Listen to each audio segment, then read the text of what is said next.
I'll be right back, John. Okay. Hey, good morning. We are live. Drew just stepped away for 1 second. I am John Beatty. Okay. And Drew Moss is the other part of this, hopefully as many Mondays in a row from 10 to 1 as we can do, doing comic art. And we'll have discussions on whatever comes up. Current events, perhaps. Nonsense that goes on at conventions, or sometimes not nonsense. Good morning, David. How are you?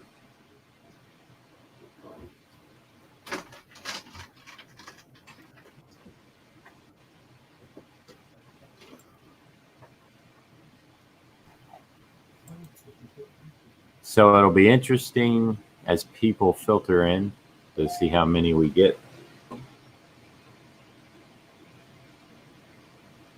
I'm actually very bad about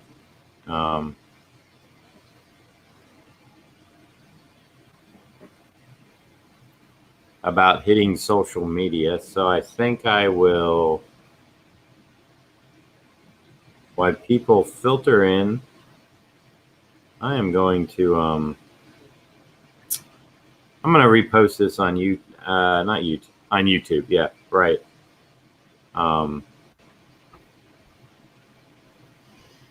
Okay, I'm back. All right. Fire stick emergency. Hello, Ken. Drew is back.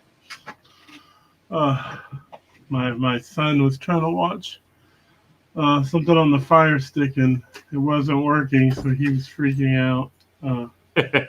I do that too. You know how important these things are. I do. So believe me, I do. Yeah. Good morning, Rod.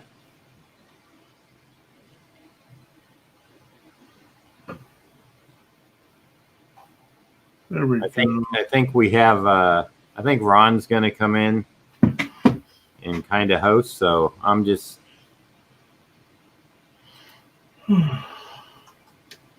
Drew's had a rough weekend, so he's just getting started on his President's Day Monday.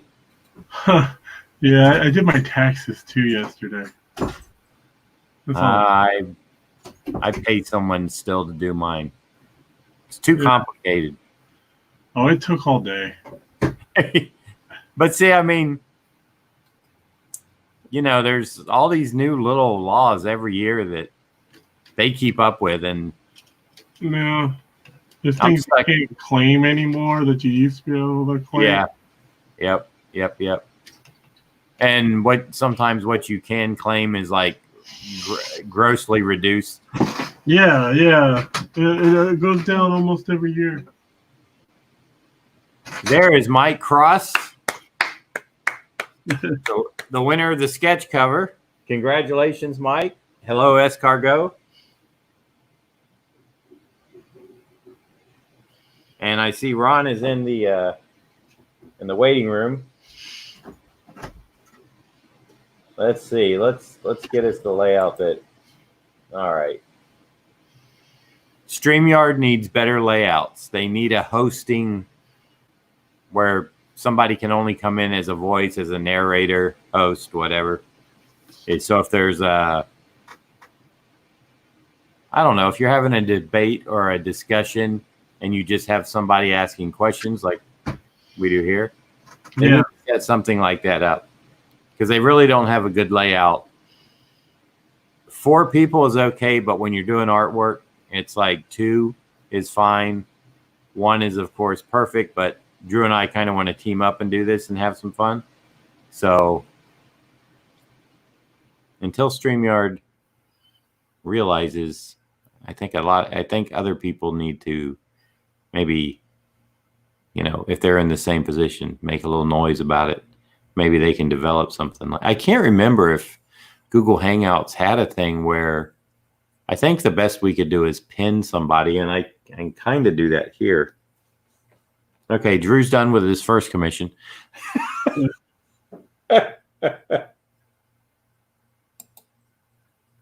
Good morning, Lloyd. Good morning, Needmo. This Kang. I think I've only drawn him 2 or 3 times ever. Right. But I wanted to do it because I know I wanted to do him like Kirby style mixed with my own. I don't know why. Mixed with who now? Like myself. Oh, okay. Just kind of, with the wide faces, the curvy teeth, the eyes being a little further apart than they should be. Well, Kang's one of those, he's got a mask on his head, right? Yeah, he's got the helmet on. He's perfect. Like did Kirby ever draw Kang? I don't know. He had to have, at least on a cover or something. I would imagine. I'm guessing yes, he had to. There's not much he didn't draw. That's what I was thinking. I didn't look for anything. I just grabbed the first piece of reference, and it was a Buscema, John Buscema, I think. Buscema, yeah. Buscema, yeah, it was him.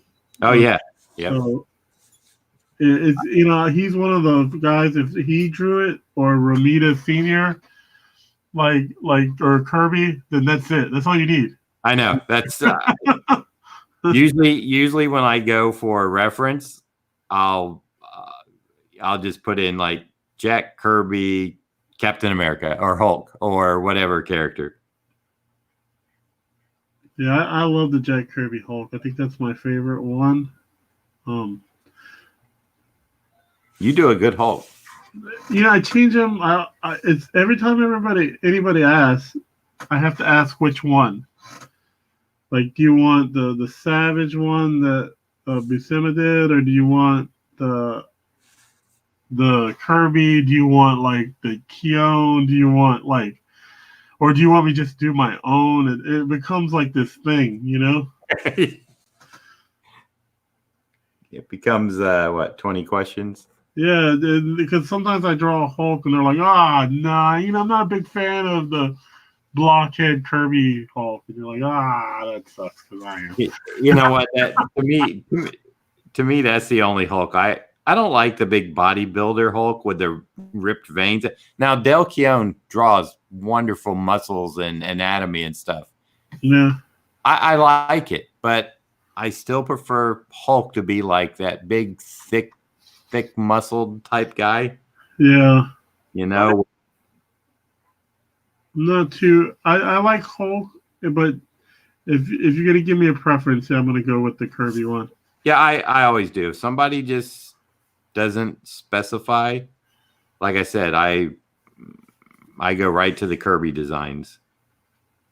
The mop top Savage Hulk is cool too. Yeah, that's the one I grew up with. But as you get older, like I didn't like Kirby till I got to high school. I mean, I did. I thought he was cool, but he wasn't like one of my favorite artists or anything. I didn't like Kirby until about when I was in my 30s. Yeah. All of a sudden, though, you go, oh, you just get it. That's what happened to me. I could not understand it, and I love graphic design, and so I would see these shapes. And I don't know. I was used to like Buscema and Neil Adams and stuff, and I'd look at Kirby and I'd be like, why is this guy the king? Yeah, you understand after a while, and then you see how he influenced like so many people, which is impressive. It's like I don't know the story myself of what happened or how it happened, but I've heard Mike Zack tell it, and I'll kind of paraphrase. He said that John Buscema's first story, or maybe first handful of stories for Marvel, were very, uh, boring and not dynamic or exciting or anything.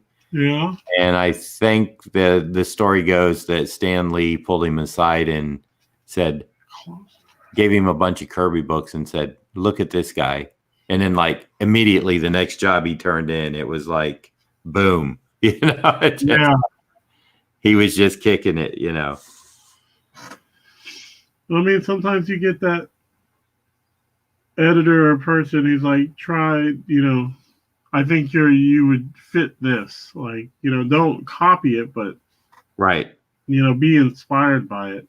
Well, I think that's what they were, because Buscema came from advertising, so he didn't have he had the drawing, but he didn't do it dynamically. And that's a rough thing to do at the beginning. Yeah, and you've probably seen that, and I really agree with it.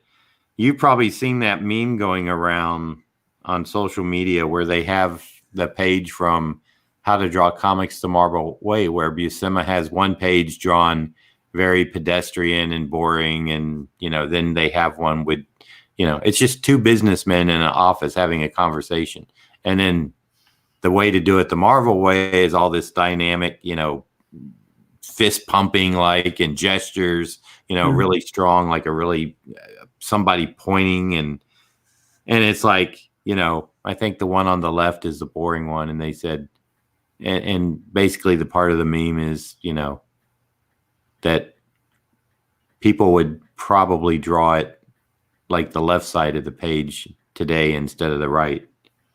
Oh yeah, yeah. Sometimes I agree with that.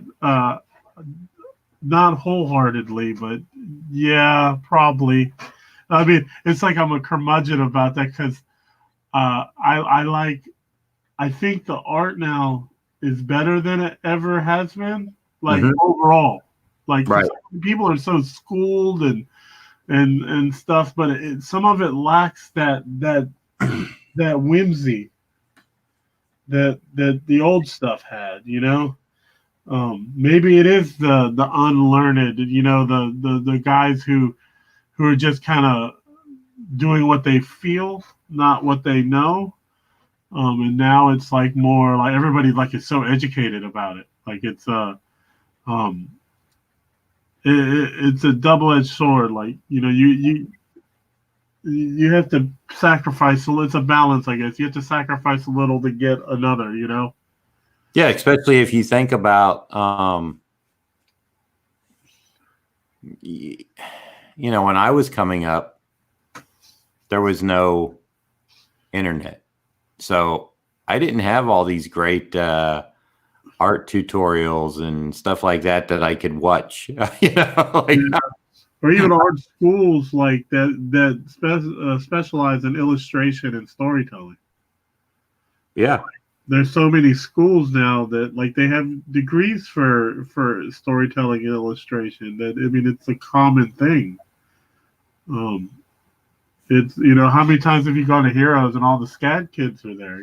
Yeah, exactly. Or the Kubert kids. It's like, it's weird. Like there are little factions of people who've been to those schools. Graduated from those schools. Mm-hmm. Mm-hmm. And I mean, it's cliquey. It's weird. I mean, they're all nice people. Don't get me wrong. It's not like they're cliquey as in. No, I know what you mean. Yeah. But it's not weird. It's actually kind of refreshing that they have their own alma mater and they're very respectful of it. It's pretty nice. But they tend to have like the same, like no one's perfect, but those schools tend to teach like the same way. I can look at a page and go, oh, you went to the Kirby school. I mean, you went to the Kubert school.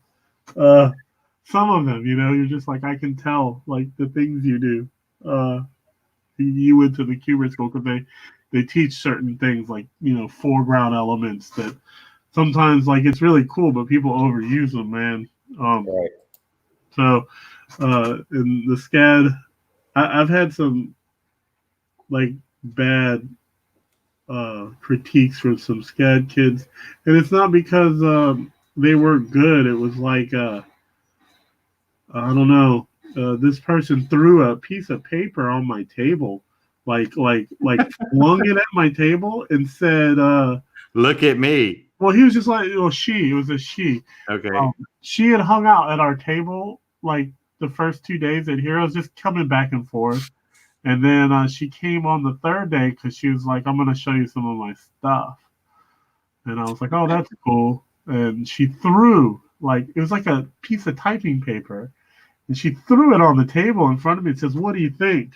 And it was like, I don't know, like Adventure Time, Noodle Arm. And I say Noodle Arm because her arms look like noodles. Right.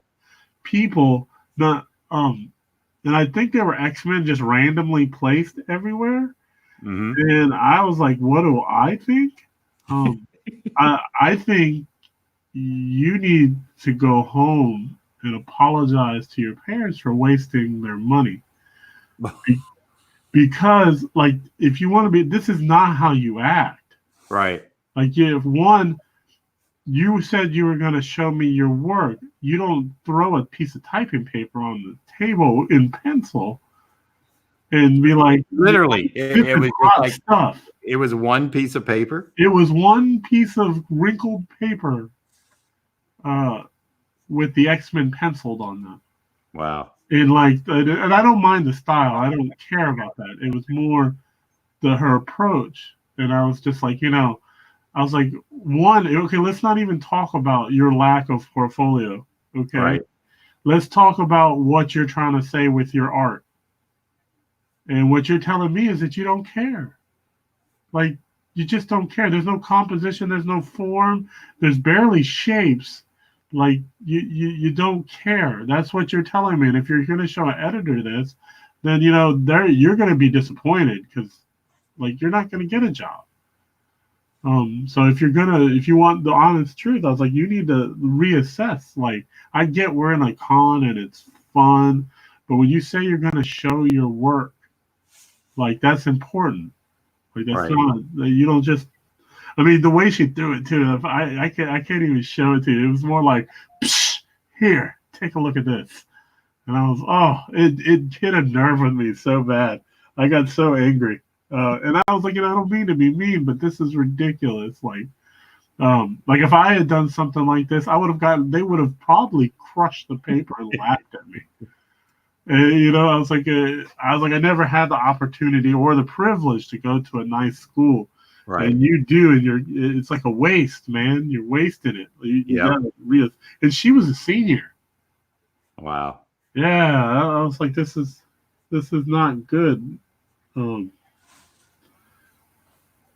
think she does stuff in comics now, though. So I don't know if I like upset her enough that she changed, or she did it on her own, or maybe somebody else who she actually cares about told her, hey, you need to reassess the way you approach your work. Yeah, I'm really serious about like stuff like that, like because like it's my life. Right. And when you do stuff like that, you're pretty much telling me like you don't care, like what it's not important what I do. So I don't know. I should really learn to relax. Well, I think the thing is, coming from your perspective, when you've done this so long and you know how hard it is and stuff, and people come in and they think it's just like here, like that one piece of paper is gonna like make you drop to your knees and go, oh my God, you're the best artist I've ever seen. Well, right. To be honest, she probably, since she was a senior, she probably already had a job. She probably is being placed somewhere or whatever. But I don't know. That still doesn't mean you can not be a professional when it's time to be one. I don't know. I have since eased up on, like, if somebody now I think the last time somebody did something like that to me was two guys came to a show. One guy Both of them have portfolios. The first guy comes up and goes, he puts it on the table almost the same way. He just kind of throws it on the table. It's not even a portfolio, it's a sketchbook. And then he goes, would you mind looking at my work? And I was like, yeah, well, it's here. So, yeah, I'll look at it. And the first page I flipped to, he goes, oh, yeah, by the way, I'm a musician. So this is just a hobby for me. So it's no big deal. So he's wasting your time. So I closed the book. I said, well, then you're good enough. Right. And he goes, no, you can still look at it. I was like, no, you're good enough. It's just a hobby. Have fun with your hobby. And his friend was dying. He was just he actually had a portfolio and he put it down. And it's like you telling him you play the guitar for a hobby and you don't care what it sounds like because it's just your hobby. You enjoy doing it. But I really want you to listen. Yeah. So yeah, I looked at the other kid stuff and it was okay. He wanted an actual critique, but his friend was livid. He was just like, dang. But I don't know. I have a hard time sometimes critiquing at shows because, you get that person and you're trying to judge their age and, they're either in their late 20s or maybe early 30s and they're drawing like maybe I was when I was 15. Yeah, sometimes that happens. And I'm like, how do you be delicate about that? Like, what do you do for work? It's like, and they're like, well, I do this. They got a great job, but I want to do comics. And I'm like, why? What's his name? What was his name? He gave me a great portfolio review. Bob Schreck gave me a great portfolio review. I did a portfolio review with him. He kind of changed the way I looked at being an artist because I went and did this portfolio review, and he was doing reviews like on a stage, right? And I went up there, and he was really complimentary, and he was just like, "When was this? This is probably about 6 years ago." Oh, okay. 7 years ago? No, it was 7 because I've been full time for 7 years, and his advice actually helped me go full time. So it was, or maybe it was 8 years ago, but yeah, I thought I kind of had it in the bag. I had worked in the comics, I had done some comics for the past 6 years before that. So I thought I kind of had it in the bag, and he was at Legendary, I think, like he had just started there. And I thought, this is a way to get a job. And he was really complimentary. He had some critiques, and he was like, you know what, you're 90% there. I wouldn't hire you until you're 95% there. But that wasn't the advice that changed me. It was he tells this story, and he goes, well, what do you do? Before I even got on, before I sat down, he said, well, what do you do? And I wasn't thinking. I was like, oh, yeah, I'm an IT guy for a behavioral services company. He goes, wrong. You're an artist. Until you can, live the life of an artist. So, what you do to make money is something you do to make money. But that's not who you are. Who are you? And he's like, you need to start being an artist all the time, no matter what. Carry a sketchbook. When someone asks you who you are, what you do, you're an artist. You're not an IT guy who works for so-and-so. That's how you make money. That's not who you are. And it really changed my perspective, just that sentence, And I started living like that. I started carrying a sketchbook. I started drawing all the time. I was used to be scared of drawing in public unless I was at a show. But that went away. I draw wherever. It doesn't matter. I started looking at other artists that weren't comic artists, you know? Yep. And it just, my whole world opened up. Just that little bit of advice, And then shortly after that, I got a bunch of gigs offered to me, and I went full time. But I credit him for kind of changing the way I think about being an artist, I tell people that all the time because 99% of the people get portfolio reviews. You ask them, hey, what do you do before you open their portfolio? They're going to be like, well, I'm a clerk at Target, or I'm a psychiatrist. There's something else. And it's like, well, are you like half-heartedly getting into this field, or are you trying to actually do this? I do that so I can tell them to not to stop the day job.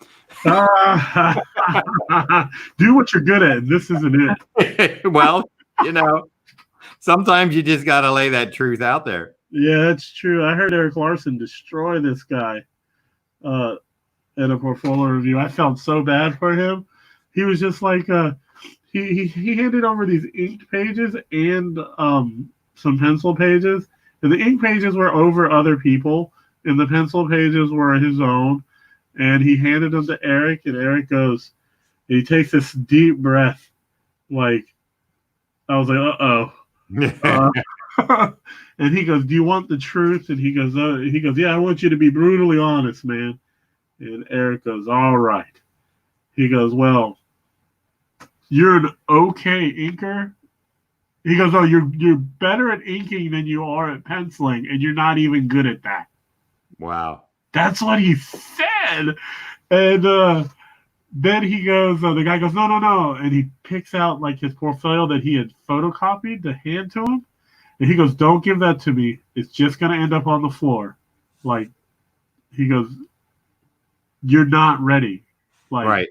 And the guy drops it on the table, his portfolio, like, take it.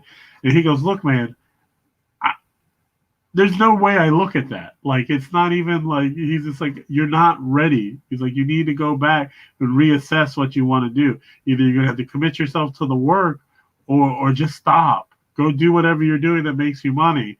He goes, because you're not, because then I was the review after him. He was super nice to me. Right.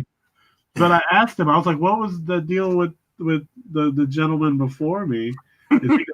He goes, oh, that? He goes, it might have seemed harsh. He goes, but that guy's been coming to me for like 10 years. Right. And like with the same samples. With the same stuff. Yeah. He's like, yeah.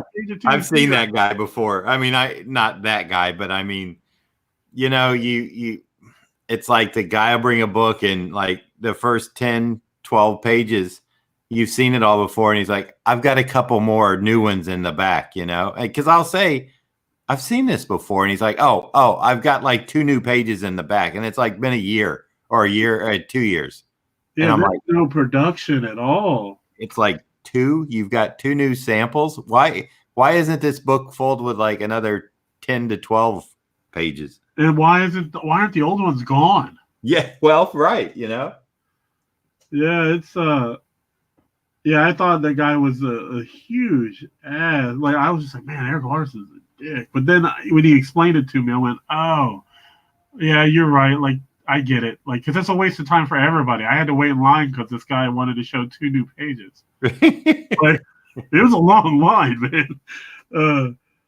But I don't know. I get where he's coming from. But I probably wouldn't have handled it like that just because of the person. But he's probably fed up. He's just like, God, this guy again. And now I get the deep breath, like right when the guy showed up. He was just like, oh, this guy again. Like, probably could have called him by his first name if he wanted to. Yeah, probably. He probably has like a pile. Well, he took the portfolio and he just dropped it on the floor. Like, he picked it up off the table and just dropped it on the floor. I was like, ouch. And I was terrified. So instead of doing a portfolio review, I asked him to sign a piece of Savage Dragon art I drew. Right. And then it was in my portfolio and he thumbed through it anyway, which terrified me. And all he said was, oh man, you're pretty good. Okay. Oh my God, my chest. And he's like, he gave me his email and stuff. And this was like I said, it was a while ago. This was probably like 8 or 9 years ago. And nothing ever came from that at all. But I was just happy to get through it without getting my portfolio dropped on the floor. Tell me to go find another life because this one isn't working out. I know we've had a running conversation in the room, and Ron hasn't opened up his mic to put any questions to us. So if he wants to, when people say things, I'm sorry. oh yeah, they've been bouncing off of what we've been saying, I think, but it's okay. It's our show. Oh, is that right? Yeah, it's our show, Drew. Yeah. Usually, when in those situations where a person, to be honest, my portfolio reviews always start out with presentation. If you come to me with a bunch of pieces of paper and like some of it's ink, some of it's colored, some of it's pencil, like if it's just like a rack and sack of just whatever, I won't even look at it. I just say, hey, man. And then I kind of give them the breakdown. Like, what do you want to do? Like, do you want to be a penciler, an inker? Do you want to do it all? Uh, like if they come with cover artists, I'm like, look, man, that's not something they just give to people. Right. You got to start out somewhere, because I mean that's what sells the book. Unless you're just phenomenal, most of the time, you get bigger names because it sells. Some people buy just Adam Hughes covers. They don't even care what's inside. So I usually start there, like because most of those guys don't come with their portfolio like actually put together. Mm-hmm. So if I start there, unless somebody is just phenomenal, I usually go, hey man, let's get a real portfolio going. Let's get focused, and then you come back to me, and then I'll look it over, because I can't even critique what you want, because I don't know what you want to do. All right, so now these people in the room know what to bring to you at Heroes Con. Yeah, bring me a real portfolio full of your drawings. And do you get this, John? Like, since I don't really critique inks too much, most of the time it's just storytelling with me. Like, do people come to you inking their own things? Yes. Yeah. And it's only as good as the drawing, and here's the rub on that is,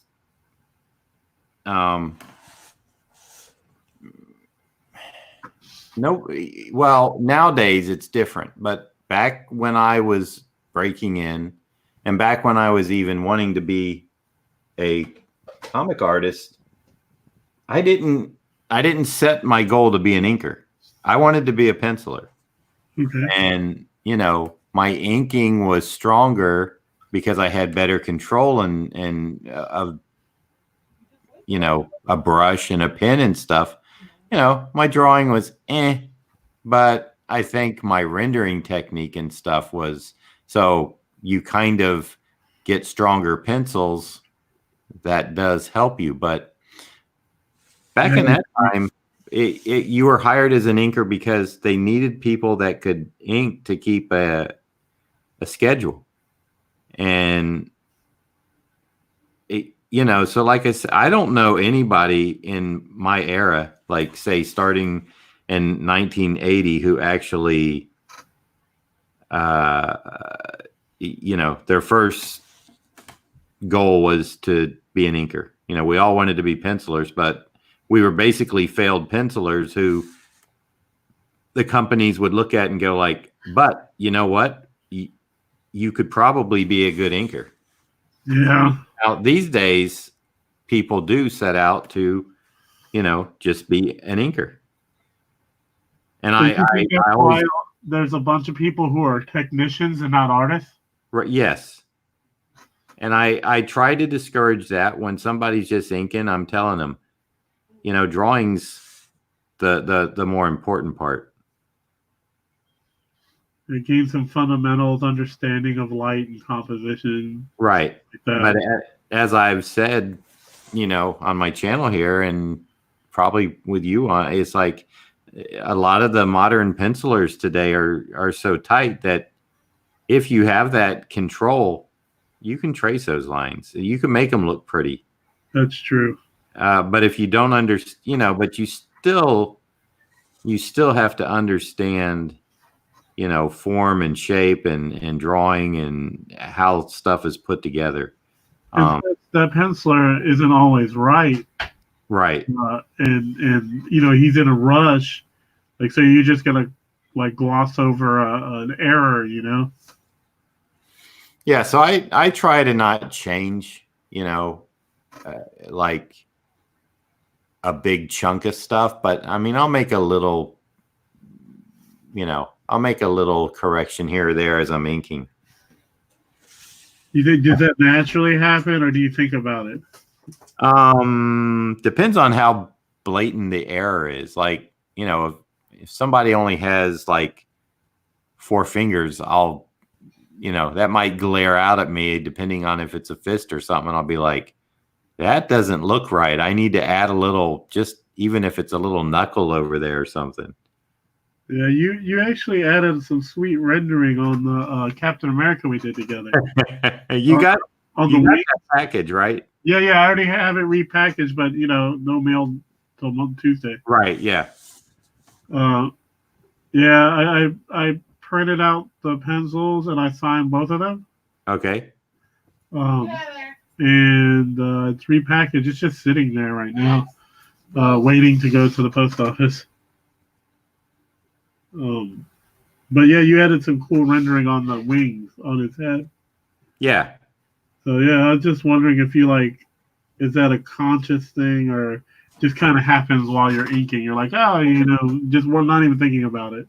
I just thought that maybe the wing needed a little more, and it's such a small thing, but I just wanted a little more detail, and even on like the shadows on his mask up around there. Yeah.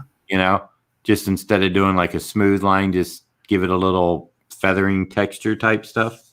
Yeah, I liked it. I liked the way it came out. But I saw your decisions. Well, that's the thing about inking and like an inking and penciling team. Like those decisions make or break it, Right. And you want to find somebody who's gonna make you. I always say enhance. Like a great inker enhances the pencils. Like they don't just copy them. I was talking to Walden Wong about that because he wants to work with me, and I would love to work with him.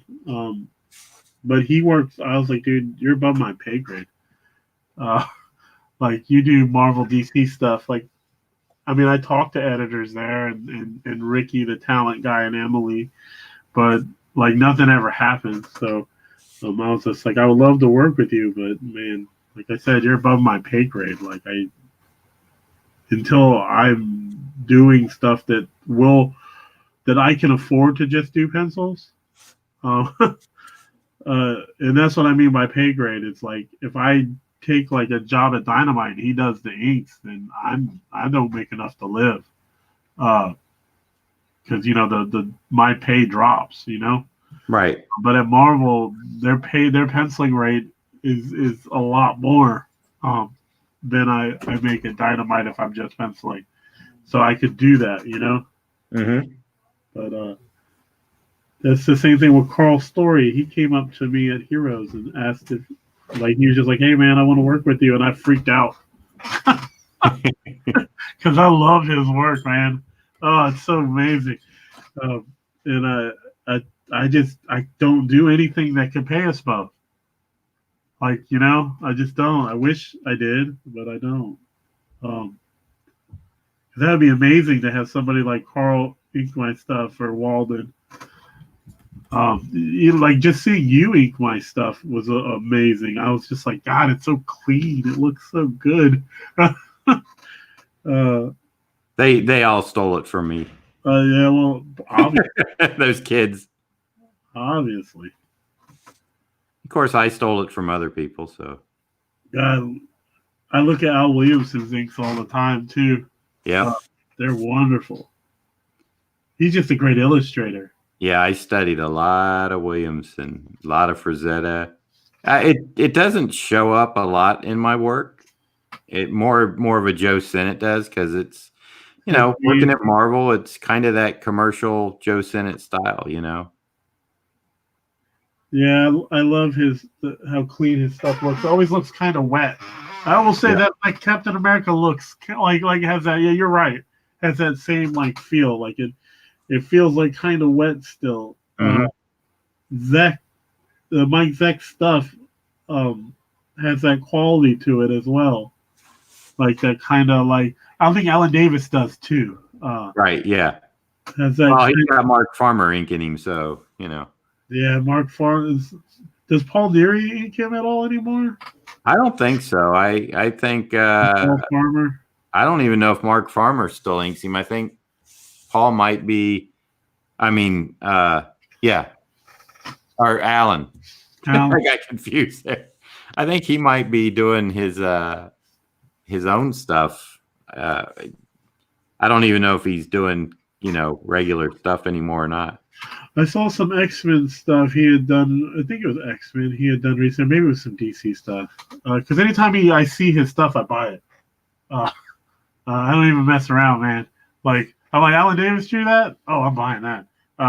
But it's usually only like 2 issues here, Mm-hmm. But he's one of those guys to me. It's like, I have a lot of people I hero worship, so. Well, I think we all do. Hey, John, can you hear me? Yeah. All right. So I just wanted to get on to a few comments from earlier. One of the guys asked what kind of art books you to use coming up. Well, Loomis and Bridgman. That was like, it was back then. There weren't as many art books out as there are now, and not to mention, if you get a good online drawing course that you can actually watch somebody work, and they can explain as they draw. So there's a bunch of stuff like that out there that's very helpful now that I didn't have access to. So I had, like I said, Loomis and Bridgman. I had the Hogarth books because they were available. There's a series of books that are very simple but are very good, and I don't know if you've heard of it. They're by Jack Ham, Drew. Yeah. Yeah. I mean, it's like he's got a book on cartooning that is phenomenal, and everything, like the folds and close and how things pull and drape and stuff like that. It's all relevant to superhero stuff. So you just got to know how to, you got to learn how to like adapt it.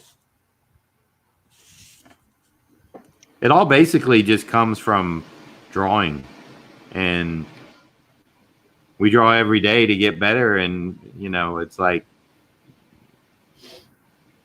never going to hit that perfect,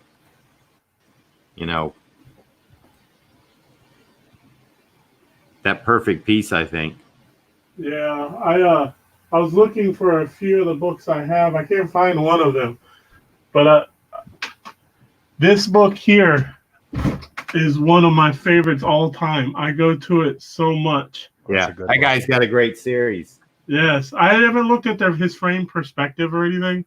But this book, if you're a storyteller, it's a must-have. Like 100% framed ink by Marco Matu Mestre.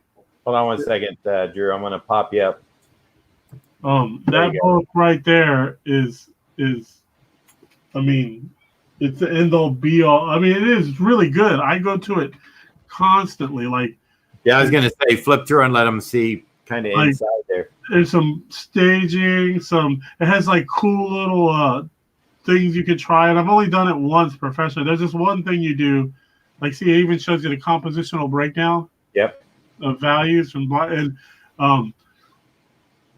there's this thing where he does one. What do you call vanishing point, and then all the panels on the page stem from that one vanishing point. I've done it once because that opportunity doesn't present itself all the time to do that because you have to follow a script. Let me see if I can. And this isn't a book on drawing, so if you're looking for a book on drawing, this isn't it. I think he has one on drawing. I think And this one is all about storytelling.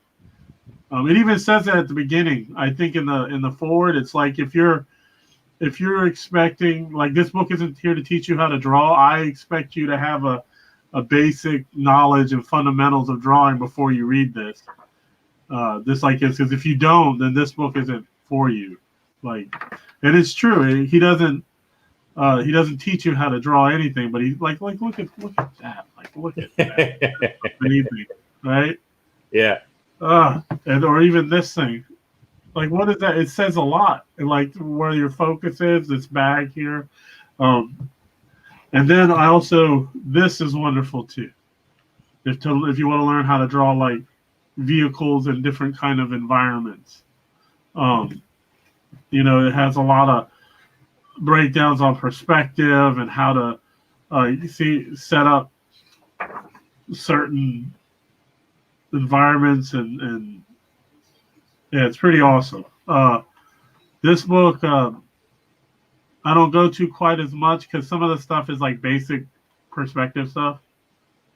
But it's always helpful, especially when you're designing.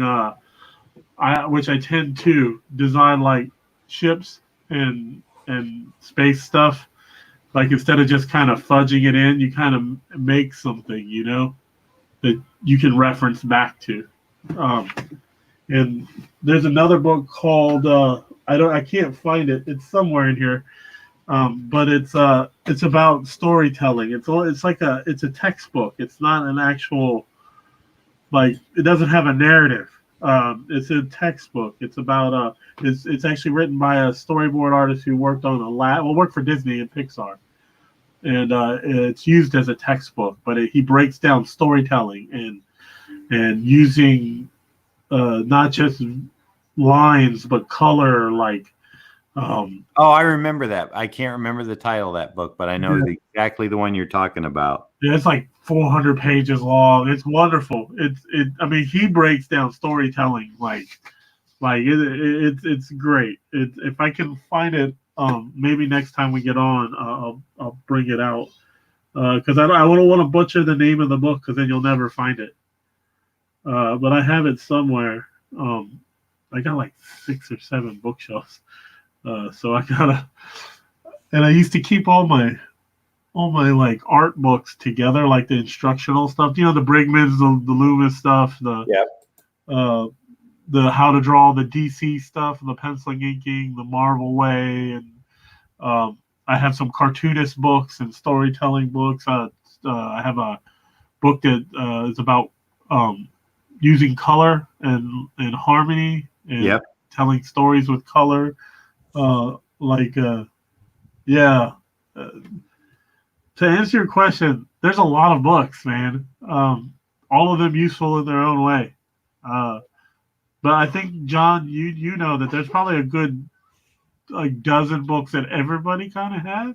Yeah, and that's why I was mentioning, it's Loomis and Bridgman, the anatomy, Bridgman's an anatomy book, and Hogarth, yeah. It just, there are those standard go-to books. Even How to Draw the Marvel Way that's a great book. Surprisingly very complex. Like, people think it's just for kids. That's craziness. It's a useful book. Like, the Eisner book, graphic storytelling. Yeah. I have that. I think everybody has that. If you don't, you should. If you're gonna do comics. There's some things he says in there that now I feel are a little outdated. Because there's this one thing that he talks about, like telling a story, like not telling it cinematically, but like you're in a comic. Like, because he does like but that's different now. People tell things like they're doing it in a movie. Like, they use like the rule of threes, like photographers, right? And stuff in the cross sections of 3, like that's a common thing in storytelling, like in storyboarding especially. But it's translated to comics now. And when Eisner wrote that, it was the '60s. It was different. Like things were different. But he has this whole thing about like not doing that, like not treating it as like a cinematic league. And Brian Hitch kind of in the '90s destroyed that, and he did everything cinematically, you know. Or was it the early 2000s? You mean like the panel borders? Yeah, like he didn't like like widescreen. He didn't like doing the 16:9 at all. Right. But I mean, look, Darwin Cook did a whole like that whole Frontier book like that. Yep. So like that's different now. Like that's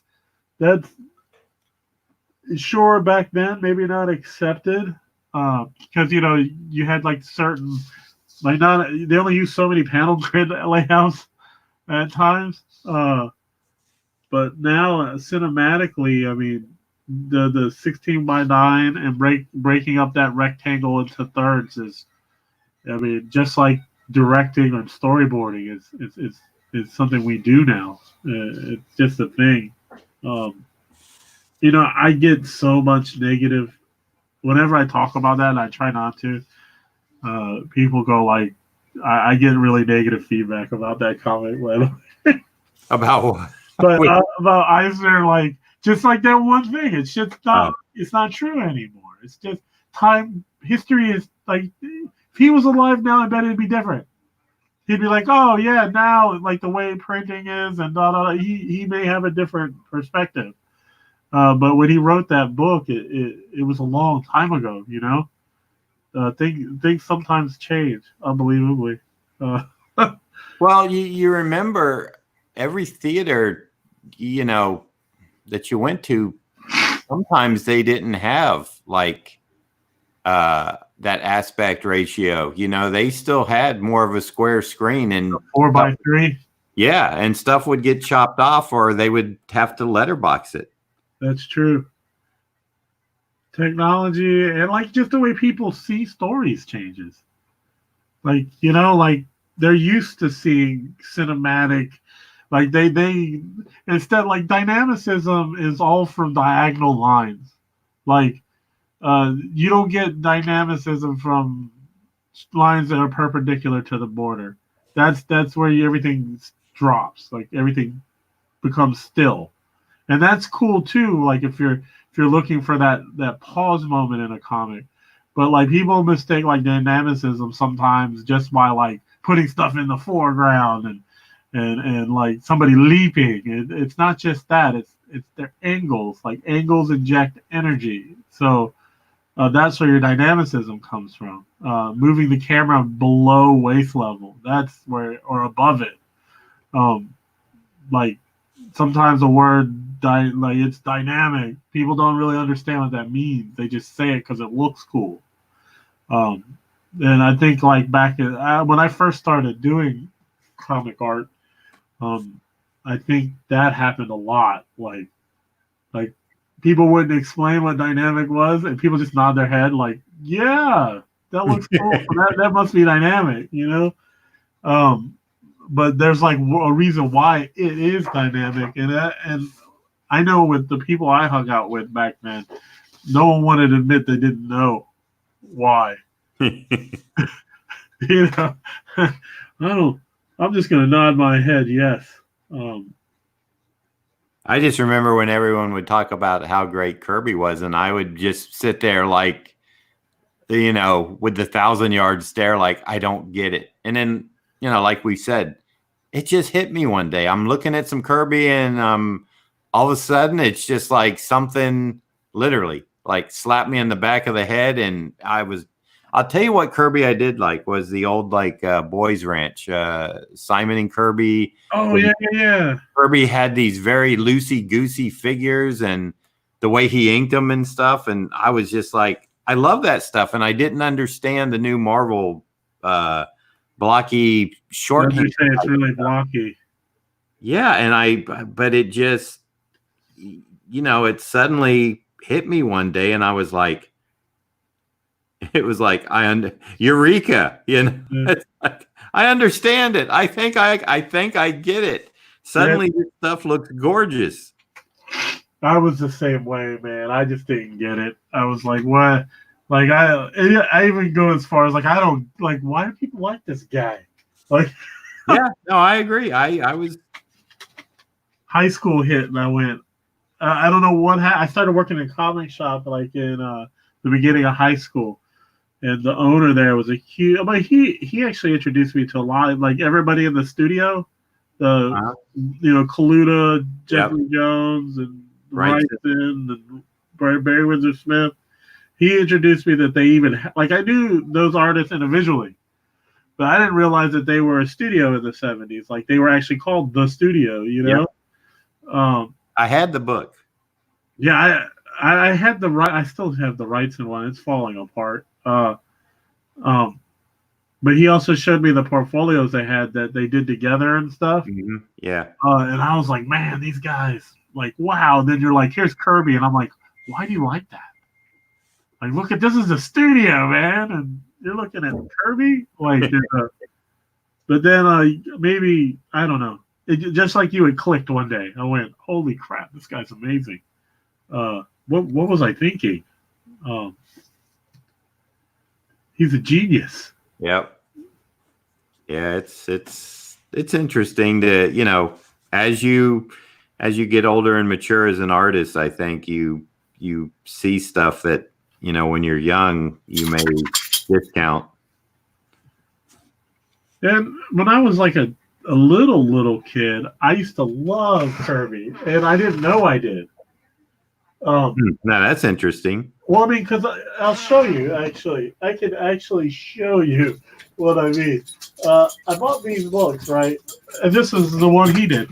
When I was in second grade, I moved to where I am now in Hampton, Virginia.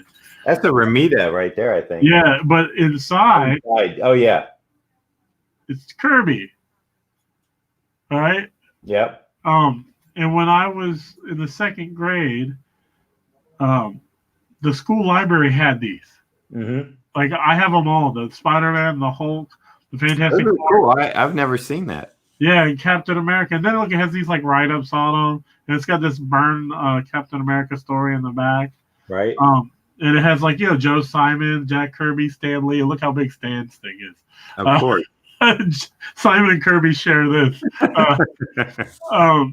But I loved it. Like it was always checked out, and whenever I could get it, I would check it out. And I loved it when he did draw Cap's eyes in. Right. I love that. In this pose right here, look at that. Like Jesus. Like, and he breaks it up into threes. Boom, boom, boom. And like he moves the elements. Like they're not, each one of these guys is on a different plane. He's further back than Cap. Cap's in the mid-ground, background, and foreground. Like the thought that goes into that, it's incredible. And it's like you just don't, I don't know. As a kid, you just go, it's like whatever, It's true. But yeah, comic art wouldn't be the same without him. No, I don't think comics would be around without him. We'd probably be like that meme. That's right. Everything would be the one on the left, right? Yeah. There would be no right.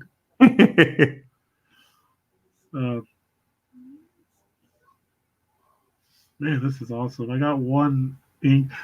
I did the thing. I took his pupils out. Do you think? And I want to make those white. Do you think that's a good choice, or should I put in his eyes? Actually, is that going to color? Or are you going to color? Yeah. I mean, I don't know. I have his eyes drawn in, but I just think it'd look cooler if it was like a solid white, or actually a yellow, because Yeah, a yellow would look cool. And this is blue. Yeah, I'm just gonna do that. Hopefully the guy who commissioned it, well, maybe he's on. I told him we would be on. Are there any more questions? Well, there were a lot of comments about the pen you're using. We addressed that. Okay. They like that Karataki. Yeah, it's fun, man. It's, to be honest, it's just me being lazy. Because I don't, Like I have all my brushes and stuff right here. Like, but I just don't want to pull them out because then I gotta clean them and I gotta do all that stuff, man. Hey, do what gets the stuff done for you. Yeah, and, You know? only thing that sucks about these is there's not a lot of ink in them. Yeah, that's true. That's why I don't fill in blacks with them. Oh, that I should do that too, Sean. I use one of those Pentel pocket brushes to fill in blacks. Yeah, I don't do that. I should. So another question was, do you two think that Neil Adams was the next giant step in how comics were approached? I'll let John. Yes, he was, because he changed the field for a lot of things.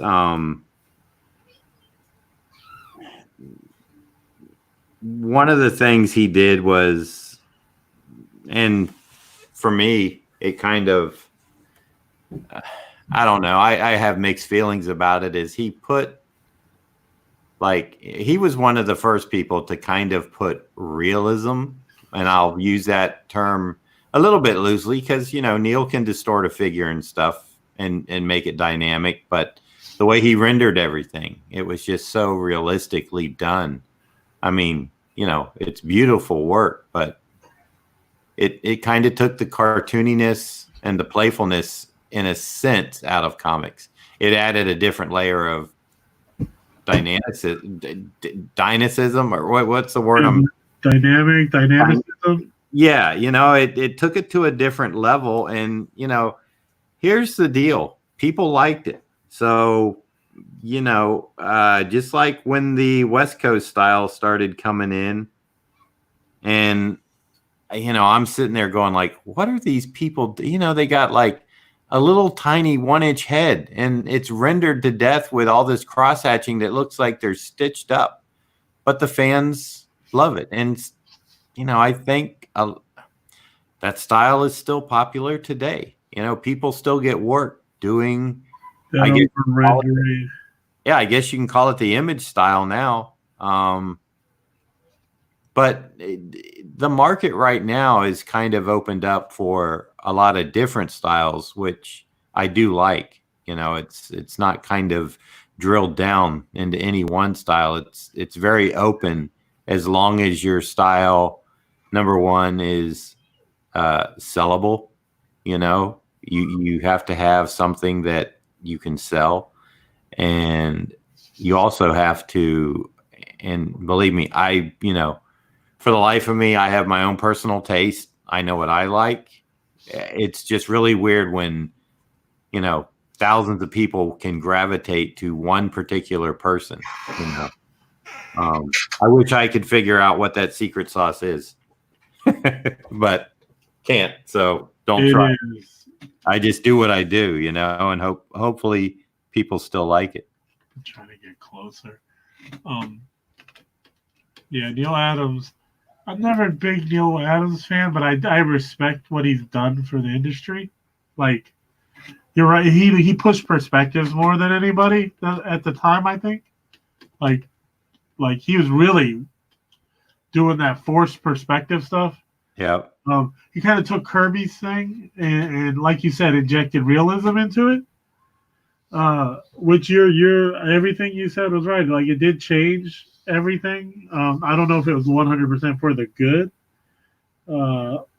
Like, as in a lot of those guys who were not necessarily realistic, but still did really awesome like comic art. They kind of stopped working because they weren't looking for that anymore. Right. Which sucks, but later they came back. Some of those guys came back because I don't know if it was nostalgia or just people were like, we're getting tired of this. I want to say somebody or some people got popular not exactly doing that. Like I say, Norm Brayfogle, like he wasn't like a totally realistic artist, but he's my favorite Batman artist. He had a lot of like Gene Colan type lines, gestural lines, and I don't think that lends to Neil's style, with the because he had a lot of rendering and muscles and everything was kind of right. Mm-hmm. While sometimes Brayfogle would obscure stuff just in shadow, and you'd just be working with silhouettes, which lends to Mike Mignola as well, who's total anti. I mean, not as a person, but it's his style. He's an anti Neil Adams style. Like he's just the opposite completely of him. People like Art Adams, who's cartoony to the point of just being just beautiful. I don't know, but he has realism too. Like it's almost like manga. Like all the backgrounds are like expertly rendered, and the characters, they're cartoony. Even though they have all the right muscles and stuff, I mean, the proportions are exaggerated. Like that stuff wouldn't have flown in the '70s, right? When Neil was hot. Probably not. No. Yeah. So I mean, it like changed, but then, like you said, the '90s, the West Coast image, like I lost my mind when cross hatching happened, and that's all anybody did. Which is sad because some of those people didn't know how to crosshatch correctly. They were just putting X's everywhere. Yeah.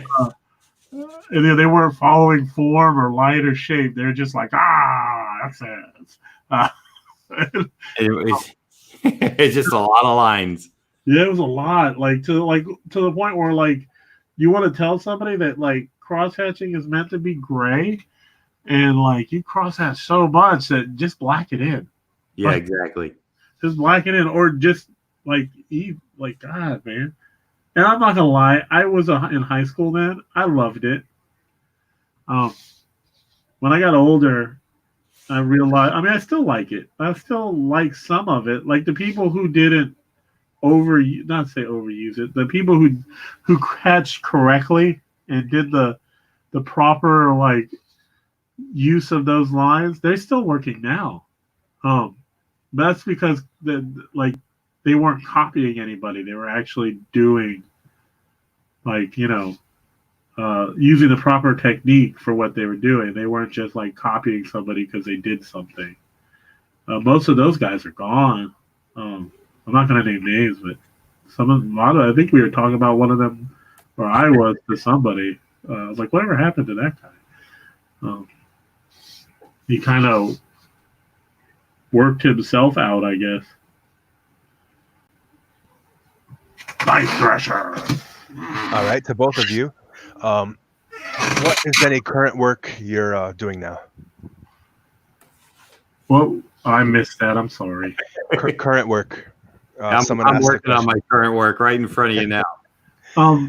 If you're currently on a book, I am doing Vampirilla Red Sonja ongoing at Dynamite. So, it's on issue 6. I am working on issue 8 presently. I just did 2 pages yesterday because I was sick on Saturday, and I usually turn in a page a day. So I had to do 2 yesterday. I just had a stomach thing. God, it's horrible. I'm gonna spare you the details, but geez, it was a horror story. The Moss House was a definite horror show. I feel way better today. That's why I woke up late. I've just been so drained from all the evacuation. All right, John. So then they asked a follow-up to, are you wanting to get on another book if you could? Yeah, if I was wanting to, I think I would be knocking on the doors of the companies and trying to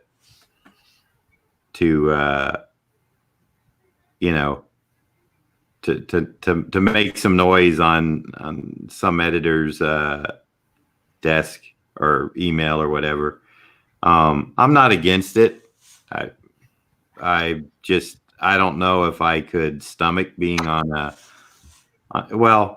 and it's changed. I mean, when I say get on a monthly book, I don't know anybody who's truly on a monthly book in the sense that when I was, they the companies kind of, when they offered you a monthly book, they basically were saying, if you get on this book and you meet your deadlines and, you're having a good time, or, you want to keep on it, we're not going to knock you off, because we need somebody on it monthly. And if we find someone reliable, basically it's yours to, to keep until you're ready to move on. And sometimes moving on was another editor would see your work and they would offer you a gig, and you might think, well, I've been working on this book for 2 years or 3 years, and maybe it is time for me to do something else for a while. So it's really, like I said, I'm not losing sleep over not being on a book. I did plenty of work in my time that still holds up today, still is relevant today. I would like to, I would like to give Captain America another shot before it's over. That's scary. And that was going to go to the next question, was if you could call the shots and get on one book now, what would that be? So, John, you'd go with Captain America? Yeah, it's always been my favorite character, and he's fun to do. Like any book, like I've always wanted to draw Spider-Man, but now that I've gotten older and I've done this a long time, I don't know if I could do that. And then it's not has anything like, and I know you guys probably don't think about this. Like, it'd be awesome to do Spider-Man. Just the politics and the and all the background stuff. I don't know if I could handle a book that big. Like, I'd do it if I had to, but like if the sales don't go well, or the fans don't like it, like they're not scared to tell you. I don't know if I could stomach just dealing with that all the time, like the guys who work on, and I'm not talking about like little side books. I'm talking about like Amazing Spider-Man. I don't know what I do now. I'm so open to doing anything. And I used to have a dream book, but I don't know if I do anymore. Sometimes, like when I was offered Copperhead at Image, Jay asked me if I wanted to do it. I didn't have any idea what it was. I was just like, I'll do it because I don't have any work right now. And he's just like, well, do you know what it's about? I said, I have no idea. I'll do it. And it was a space like Western, like Star Wars, like sci-fantasy. Then I was like, oh, I don't know if I'm going to like this. And to be honest, I loved it. It was amazing. I didn't know I was going to like it, but and I've done, whenever I get a chance to do like a sci-fantasy book, I jump on it because I'm like, man, I really enjoy doing that. But I also like the horror and hero stuff. So I don't have a current dream book yet. I don't know, because all those books come with something. Like I've done Star Wars, and all the Lucasfilm guys who are involved in that, bless them. Like, but it's crazy. Like everybody book up. much changes, and you forgot this nodule that's supposed to be here. Yeah. It's crazy, and I get it. It's an established property that has like rules and stuff, but I mean, doing that every month, that unless you're like already used to it at the beginning, it's jarring. You think you're done with a book, and you're still tinkering on it for like 2 or 3 weeks, because a little, guy number 3 saw that this guy had like 1 extra finger or didn't have enough fingers. So you gotta go through the whole thing and give that guy or make him have 3 fingers, and he's supposed to have 4 eyes, not 5. And then, but on this one page he has 5, you think, but it's not. It's just like an ink smudge. You just gotta clean it. But having to be like deal with that every month. Would at first would probably be jarring. I'd get used to it though, to be honest. So in other words, you do anything, Drew. I do. I've done, and that's the thing I have. I've done like war stuff. I've done like true to life stuff, horror stuff, hero stuff, sci-fi. It's fun, right? What? It's fun. It is fun. That's the great thing about comics is, the variety is, it's there. Yeah. I just want to get work done. I know that you are a working fool. Well, I say that with the good fool. Yeah. I want to tell good stories, without sacrificing quality. Mm-hmm.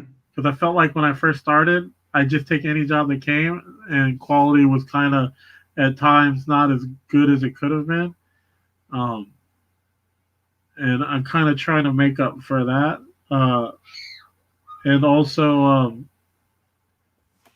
I had a different understanding of comics then. So, yeah, I want to tell good stories, and I want people to enjoy them. Like and this isn't an ego boost, but like when people come to me and they say like, man, I really love this book you did, or kids repeat lines from it, which I've had happen. And I'm like, dang, I don't even know those lines, and I drew the thing.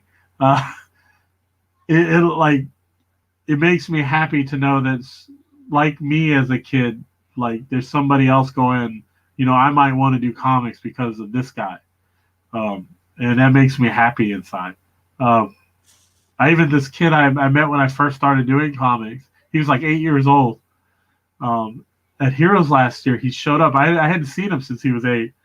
And like now he's like 20 something. And he's like, hey, remember this? And he repeated all these lines from this book I did. I think he's like, well, maybe he's 19. He's 19. And I was like, oh my God, that's you? I remember you. You were like this big. Oh my gosh. He's like, yeah, I'm still reading comics. And, I don't, he chose not to go into comics, but, which is, good for him. If he doesn't enjoy crying a little, then he shouldn't. But he still enjoys comics, And I was like, man, like I remember seeing him when he was 8. He really made my day because like he really loved the comics so much he memorized lines from it. But to see him like 11, 12 years later, it was like he still remembers. It hits me like it hits me definitely like right in my chest. It's wonderful. Hey, Drew. Yeah. I have a follow-up question on that. What's that? And I kind of struggle with this myself, and maybe, I'm not sure I have the correct answer if there is one, but once you get into the business and you've been in it for a while, yeah, does some of the, and it's not that it's mystery or anything, people know how comics are made and stuff nowadays, especially, but does some of the excitement go out of like, and maybe it's just the comics that are coming out now that I don't really care for. Does some of the excitement for you go away? Like, do you know what I'm saying? Well, I will say that like my excitement when a really cool job may be happening doesn't go away. I do, like when I got that first Star Wars gig, I lost my mind. Right. And I literally okay, but that's not what I'm asking you. You're doing the work on that, so I'm talking about the whole comic genre, like like reading comics, going to the comic shop, looking at books. Yeah, that's gone. Yeah, see, it's weird, isn't it? Yeah, that's gone. I hate to say it. I mean, there are books I look and I go, oh, cool. Like I said, when I see Alan Davis, I'm like, oh. Right. Do I care about the story? Probably not. Yeah, that's what I was saying. Is I didn't know if you. I kind of, it's like I go back and forth on that. I'm like, are comics just dead for me? And then I see something that's kind of interesting and I'll pick it up. But 9 times out of 10, I go back to a bunch of older stuff, you know? I will say there's this Tom King did this run in Batman. There's this, well, I'm not saying his whole run, but there's this Mr. Freeze story arc after Catwoman breaks his heart at the altar and stuff, whatever. Mhm. Where I think it's called the Trial of Mr. Freeze or something. Right. Weeks through it, and I love Tom. I've worked with Tom before. We did a book together that never got picked up. This was before he was Batman guy. This is a long time ago. But I picked it up, and man, I was captivated by it. To be honest, like it reminded me of comics when I was growing up. Right. The story was solid. The art was amazing. I had 3 solid months of it. Actually, I think they were coming out every other week at that time because sometimes DC and Marvel do that, which has got to be murder on artists and writers. But every once in a while, I'll catch something like that where I'm like, this is really awesome. Like Saga. I wasn't a really big Saga fan, and a friend loaned me the first omnibus because I was doing a Saga commission, and I don't like doing commissions on stuff I know nothing about. So I started reading it. Next thing I know, I was 14 issues in, and I was like, man, this is really good. I read everything Rick Remender does. Rick's quite the guy. Yeah, he hits a spot for me that I just love. So I read everything he does. I remember when Rick was like doing. Do you remember his? And this was like way back. It was like a fanzine that he was doing. Blackheart Billy. No. And him and Kieran Dwyer were kind of doing some almost underground type fanzine-ish stuff. I think Kieran was in the business. Rick actually, Rick did some inking for a while, right? Yeah, he was also teaching at the academy. Yeah, and he always wanted to be a writer, and so he was constantly writing stuff, and He's an artist. I've seen. Oh yeah, he was. Which blows my mind. I saw John Hickman's graphic design work. Jesus, he's really good. But Rick found out that it's easier to write than it is to draw this stuff. Yeah, maybe. I know it doesn't take as much time. Because sometimes, I've known writers that just knock something out in a couple days. Yeah. Like a whole issue. And I'm like, oh, I wish. I can do that, but, my physical health is in jeopardy after that. I think the most I've ever done, I did like 19 pages. Oh. Like 7 days. Pencils and inks. And I'd be in the emergency room. Oh, this was this might have been 2 years ago, maybe not even 2 years ago. I think it's right after Heroes Con 2 years ago. So you did that after a convention too? Right after, the week after. And the thing is, the editor's like, I don't like. He gave me they had fired somebody.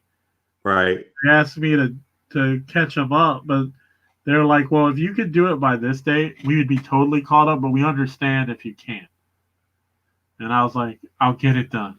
Like, just pay me on time, and I'll get it done. And they laughed and were like, I don't know what it was, man. They were just like, that's not even possible. It's not going to happen, Drew. And they laughed, and I was like, okay, now it's a challenge, and it will be done. And that's when you tell them real serious, pay me double if you don't think it's going to happen. Yeah. Pay me double or pay me nothing. Let's double down. Because that just what does that do? That like tests their male ego. You're just like, aha, you laugh at me, son. That's right. I'm about to show you what real sacrifice is. No, I was dead for like 2 weeks. I couldn't do anything. Like I couldn't focus on anything. After I finished that, I nothing like for 2 weeks. Like I was done. Like it just my mind wouldn't work.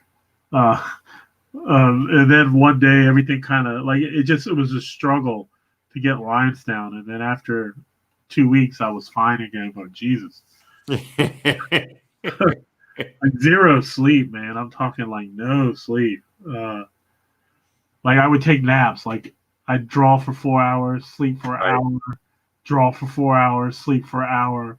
Like it was not healthy. But I got it done. I'd sleep from 1 to 2 in the morning. Right. Yeah, it was ridiculous. You know that's I think I was watching a documentary on Da Vinci, and didn't he live his life like that? He would stay up 4 hours and take a 20-minute nap. Yeah, yes, him and Churchill. And it's like weird because you know that 20 minutes it's going to throw off the whole clock. You know what I mean? It's never going to be the same. Yeah, oh, you mean creatively? Well, no, I mean like, you know, let's say you're up from 1 to 4 in the afternoon. You take a 20-minute nap, you get up at 4:20. Yeah. Then you stay up for 4 hours. Well, that 4 hours is going to change. It's not going to be consistent. Yeah, it always changes. Yeah. Yeah, that's true. I know when I was doing that, I lost track of days really bad. I mean, like, it was during the summer, so my kids weren't even in school. So, like, that's usually how I keep track of days. Right. When my wife and kids are at school or at home, if I know they're going to be home the next day, then that's Saturday. And this is Friday. So, when I was doing that, I lost, like, I don't know. I lost all. I would never recommend doing something like that. No, I wouldn't either. But I needed the money. And also, I thought I was doing them a favor, and I would be. Oh, you did him a favor. Yeah, I did, but I thought it was going to be like. Yeah, there's no payback. And it wasn't really. I mean, I got another job like 8 months later from them. Yeah. Another one of those 16-hour jobs. No, it was just like a 3-issue mini. I was expecting, and it was like something that I was just kind of tired of doing, but I did because, I mean, I needed the work, one, and but it wasn't anything that I thought was going to be really significant. I don't know. I hate to judge a book you do and saying it wasn't significant, but like not. I mean, if you think everything you do is significant, then your ego must be crazy. Exactly. I mean, but you never know what book is going to be. You know, it's up to the public to decide. That's true. Like, yeah, 100%. It is all. There we go. Number 2 is done. I have a third one right here. Well, we have 5 more minutes. I didn't see the second one, Drew. I did this one, Kang. Okay. and then Oh wait, let me zoom up on that one a little bit. I didn't see who's that. Night Thrasher. Oh, okay, I vaguely remember him from who's that? Yeah, the new Warriors. He rides a skateboard. Oh, okay. Now, are any of these going to color or All of them. all of them? Oh man, All of them. you're going to be color. No, there's no school today. I was going to say you'd be coloring in the car. Yeah, it would be. I probably, like, after I get off with you, I'm back to pages. I only have one panel to do to get another page done today. Right. But I'm trying to get done. Like, this deadline's tight again. I think They're all tight. yeah. Well, sometimes, man, like when I first started this book, I had like a couple, 2-3 months. And things. I don't want to point fingers. So let's just say it got behind. I like Drew's. Yeah, I'm not doing that. Like, I love everybody on this book. I'm not gonna. I hear you. But things got behind, and last month it was really tight. Like it's like 21 days to get the book penciled and inked. Uh-huh. And this one's pretty much the same, 21, 20 days. But I got it done. I had 5 days to spare. Boo! So I'm trying to do the same this month. Like, because, if I get done early, then the colorist gets more time, and then the letterer gets more time, right? In theory, if they all work hard and get things done, everybody gets more time after me, right? So Right. that's what I want to do. It's not necessarily I'm doing it because I want, I don't know, bragging rights, or I don't know what the hell you would want. I would just want to get done so I can submit my voucher. Well, that's not even a problem either. My editor is pretty awesome. Vouchers submitting isn't a problem. But I just want to give everybody time after me. I don't know. Now, your editor used to be one of the editors over in the Batcave, right? At Marvel. At Marvel? Yeah, he was a Marvel guy. I thought he did. I have one because he told me to pick up one of these books. And he did this book. Okay. With Chris Somney. Oh, I love Chris Somney's work. Yeah, and he's done other, like, a bunch of Avengers stuff, Thor stuff back in this era. Chris Somney, like, he showed up at Heroes Con, I think, one time, right? I don't know. And People tell me he's like me. When he goes to cons, he gets all these commissions and he just sits in the room and draws the whole time. And then when he's done and he leaves. Like, as in, he stays for the show. It's like work for him. And that's the way it is for me. yeah, no, he doesn't even do shows, I think, anymore. He might do 1 or 2 a year, if that. No, he doesn't have to. Yeah, but I don't know. I guess he just started. I know that DC had him for a year. I don't know what they did with him. He did a few covers for Batman Beyond, I think. Yeah, but I guess they wanted him away from Marvel because they had to offer him something. Well, that, and I mean, just think though, they had a guy who was. I thought for sure he was working on. And then you just have him do covers? I thought for sure that Chris was working on some Batman project that would come out like kind of all at once. That would be crazy. Like it was done, like they were going to give him a year to work on it. Like, so it could come out monthly, 12 issues or something, and it would be on schedule and it would make everybody a lot of money and it would be a really good, Batman story. He would do a wonderful Batman book. Well, like I said, when, Captain America 700, whichever volume, that was like his last one at Marvel. And then he announced that, he'd signed an exclusive with DC. And that's all I ever saw was a few variant covers. I think he would kill at Batman more than Superman because of his use of blacks. Right. But I would like to see him do Superman. I was talking to Doc Shaner in North Carolina, and I'm like, I know you're doing Superman, right? But why aren't you doing like Captain Marvel or Shazam, whatever? Like, because I remember years and years and years ago, before he was working for Marvel or DC, he was doing he's a huge Shazam Captain Marvel fan. Yep. And it's like he was born to do that. Like, I don't, like, whenever I see it now, other than Ordway, like, he pops into my head. Like, right. I'm like, this guy's amazing. Like, if anybody was born to do a character, that guy. Like, yeah. I'm with you on that. But of course, they have to put him on a book that's gonna make money. Yeah. Like, I don't know if Captain Marvel is the book that's gonna make money, even no matter how good he draws it. Like, he's a really exceptional talent. Hey, you're right. And they had that. Do you remember that group? And I put a tweet out about a month ago, and I knew the guy personally. He lived in Central Florida. It's Ron Salas. And it's like, amazing. He lives in Richmond now. yeah, but what happened to him? He's just like, he's a graphic designer in Richmond.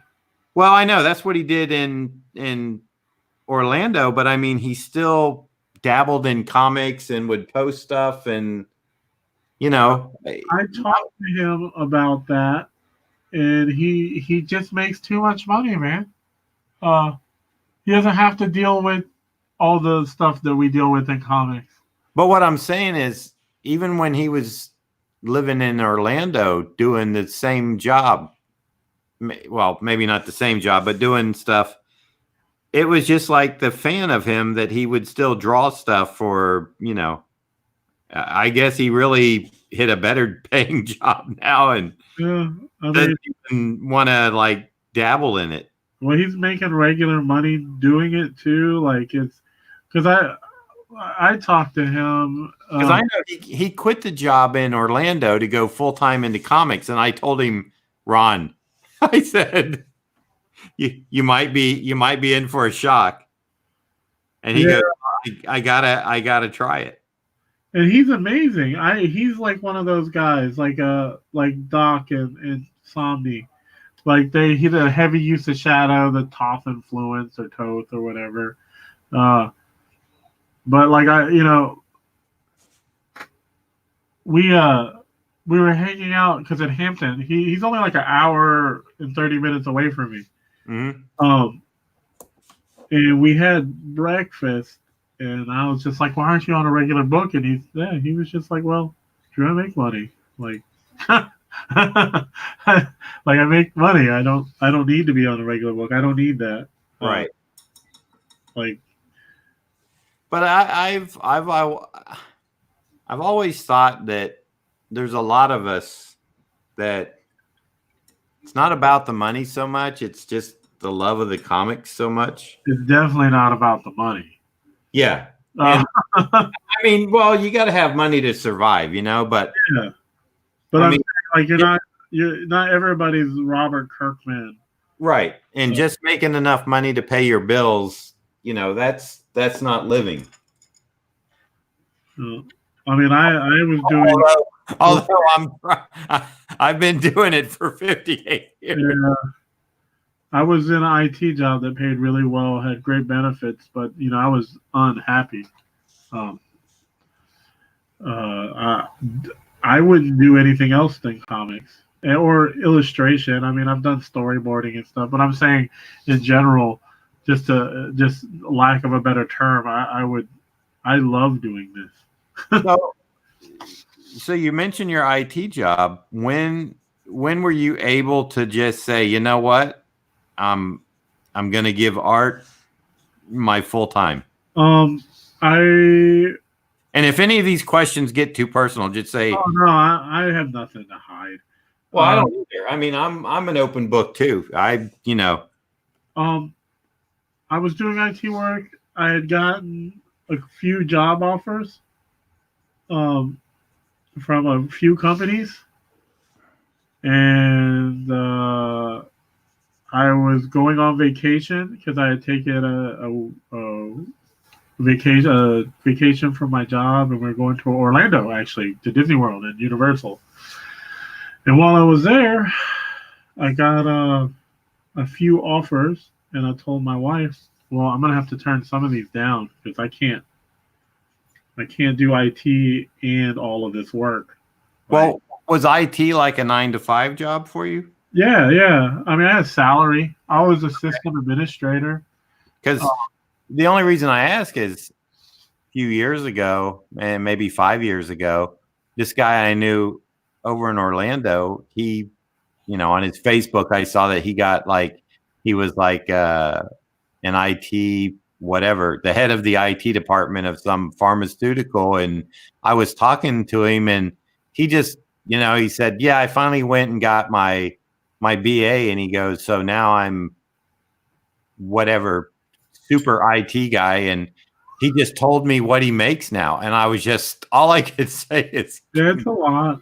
All I can say is congratulations. Yeah, it can be a lot. And I work for a behavioral services and acute care hospital system. So Mhm. my health insurance was amazing. I never paid anything for anything. I go to the doctor and like it's almost like they had to give me money. Right. But I had all these job offers, and I told my wife I was going to have to turn some down. But some of them I really wanted to do, but there's just no way. Time just isn't going to happen. And my wife, of all people, she was just like, "Well, you've been doing this for years. Um, you do your IT, and then you come home and you draw comics till 2 or 3 in the morning. And then it's like, what was all that for? Like, Wow. Yeah. I mean, you missed birthday parties, you missed going out, you missed all sorts of things. Like, what was all that sacrifice for? Like, what was it for? You're just gonna keep doing IT and comics and like missing out on everything and this and that. Now I do comics and miss out on everything. Uh, but it hit me, and she's just like, if you're gonna do it, then just do it. Like, so I got back from Disney World, walked into HR with a really sweet tan though in November, uh, and shorts and a t-shirt, and was like, I quit. Gave him my keys. Not even 2 weeks. I was just like, I'm done. Because I felt burning that bridge was the only way to never go back. They offered me my job a few times since then because they could never find a good IT professional for them because they're a very needy company. So it's really hard to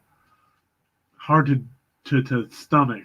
No matter what the pay is, it's just hard to stomach. But I had gotten used to it since I worked there 10 years. But I've never, I always tell them no. Now I'm too outdated. It's been like 7 years. So all the IT stuff has changed. I just was skimming the chat, and I came across this here from formerly Rod Line. He says, well, he was directing this to Ron. He said, Ron, can you tell Drew that he has inspired me today to go buy his book, the first single book I will have gotten in probably 10 years. Oh, see, that's the stuff I like. That makes me happy. And Ron is still behind the backstage, but he jumped out front so that people would have a bigger view of the artwork. Yeah, this one's a little tough. All that, it's so small. But yeah, I just quit. Never looked back. Oh, Ron said he accidentally hit it. There we go. All right, you're back in there. We need you, Ron. Well, hey there. To help read some stuff, man. How'd you get started, John? Like in comics? Yeah. Oh, yeah. Like, is this something you were like, I'm just gonna go do this and do it? Because it must have been harder then, because like at least I had the internet. I'm not, but yeah. I had Mike Zeck. Oh, okay. Yeah, which is better than the internet. It is better than the internet. Well, I mean, I wrote Mike a fan letter, and he answered back when I was 15 years old. And Mike and I have been, I always refer to him like he's my older brother. And I guess he saw enough talent in my 15-year-old samples to help guide me. And so he's a mentor. Yes, exactly. But also, he kind of has what, he likes to refer to as his homegrown inker, So you got to remember back in the day when Mike was getting started, it was very rare unless it was like a Kirby and Senate type thing. Whoever was in the office and needed ink work, they would just throw him the book. Oh, yeah? Yeah. I mean, I can't think of many teams. especially in that Mike got in the 70s, and I can't think of many people who, I mean, there were a few, but for the most part, it was like, you know, you show up, you need work, they have pencils. Oh, here you go. You can ink this. And, you know, Mike kind of wanted, I guess, somebody to,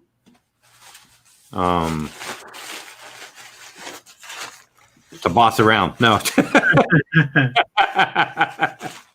that he could depend upon to like do a good job on his work, you know.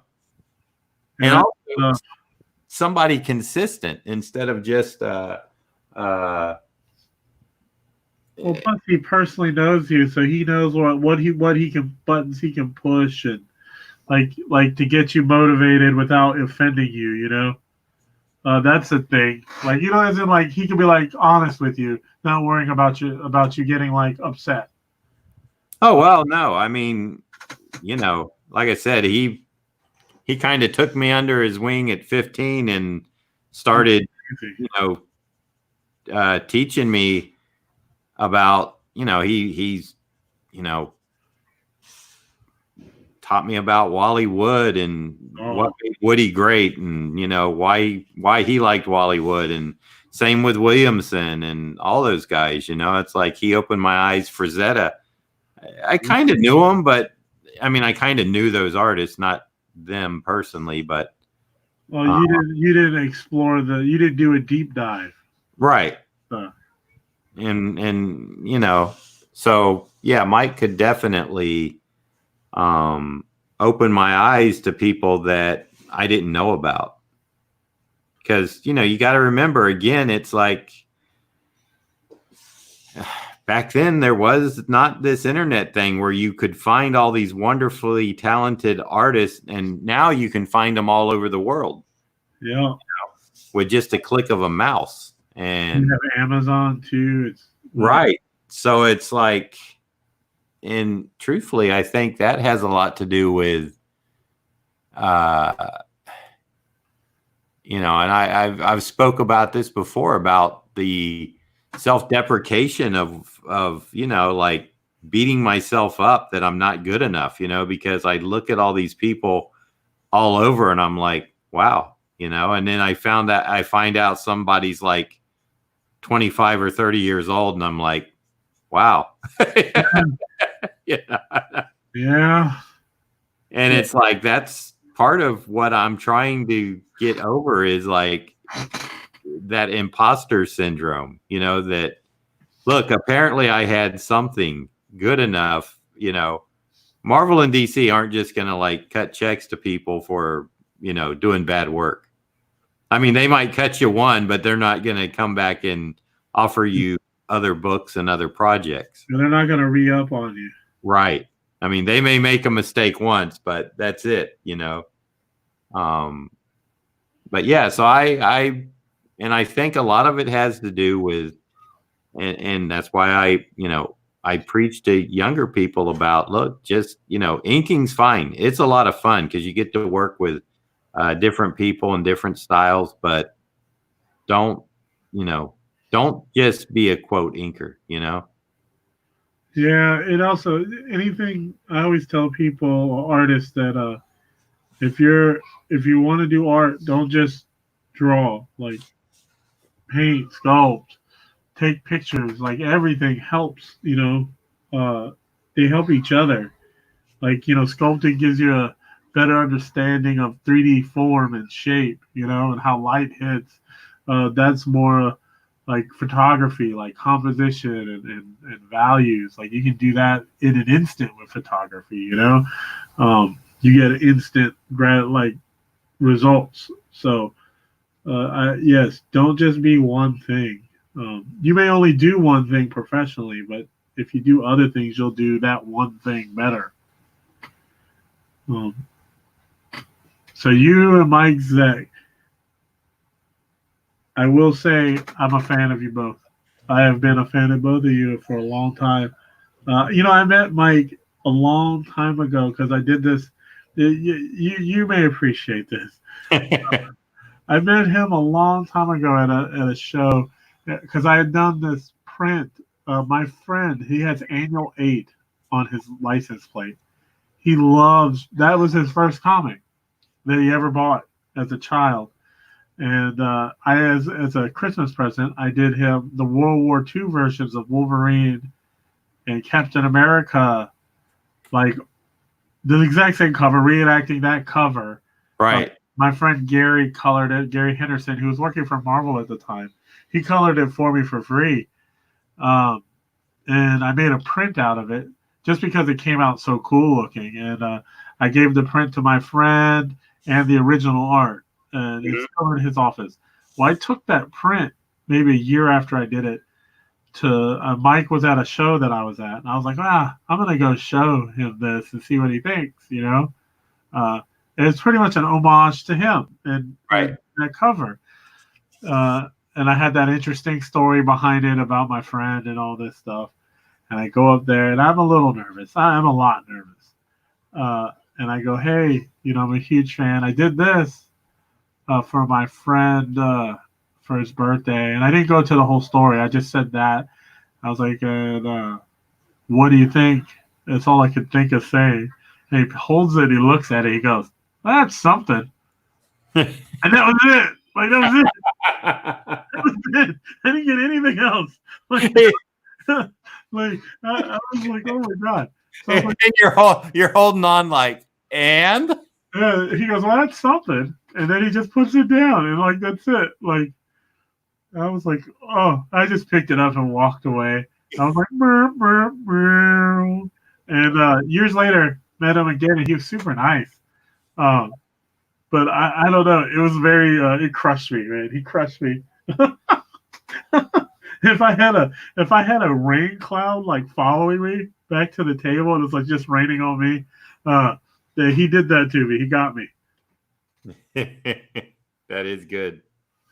Yeah, Mike's a good guy. He, I've not only myself, but he's helped a lot of people either try to get into business or, he's sent them pencils, copies of his pencils. So they, if they were inkers, or wannabe inkers, he would, send them a issue of something that they could practice on. And, wow. I never felt threatened by that either. I never thought about that. I never thought about, hey, he's trying to find a replacement. Yeah, he actually opened up last year after I was talking to you at Heroes, and you were like, "This is true." He kind of like became normal, and not normal as in like he wasn't normal, but he eased up. I could see he relaxed. Right. Which was because I talked to him before I talked to you like that Friday before the show, and it was a little awkward. He was trying to hold a conversation with us, but I think he was doing it out of just being nice to us. Me and Mark Deering. He set his table up or something? Yeah, he was setting his table up, and we stopped just to say hello, and he was super nice. But I could tell he was just like, I'm going to talk to these guys because these guys, like, we were very, like, schoolboyish. Like, oh, it's like Zach.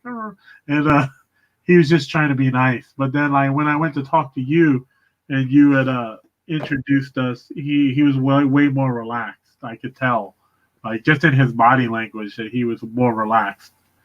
Because I don't know if people, like, I don't know, have ever, like, tried to take advantage of, who he is. Or, I don't know. With me, I've had that happen a few times.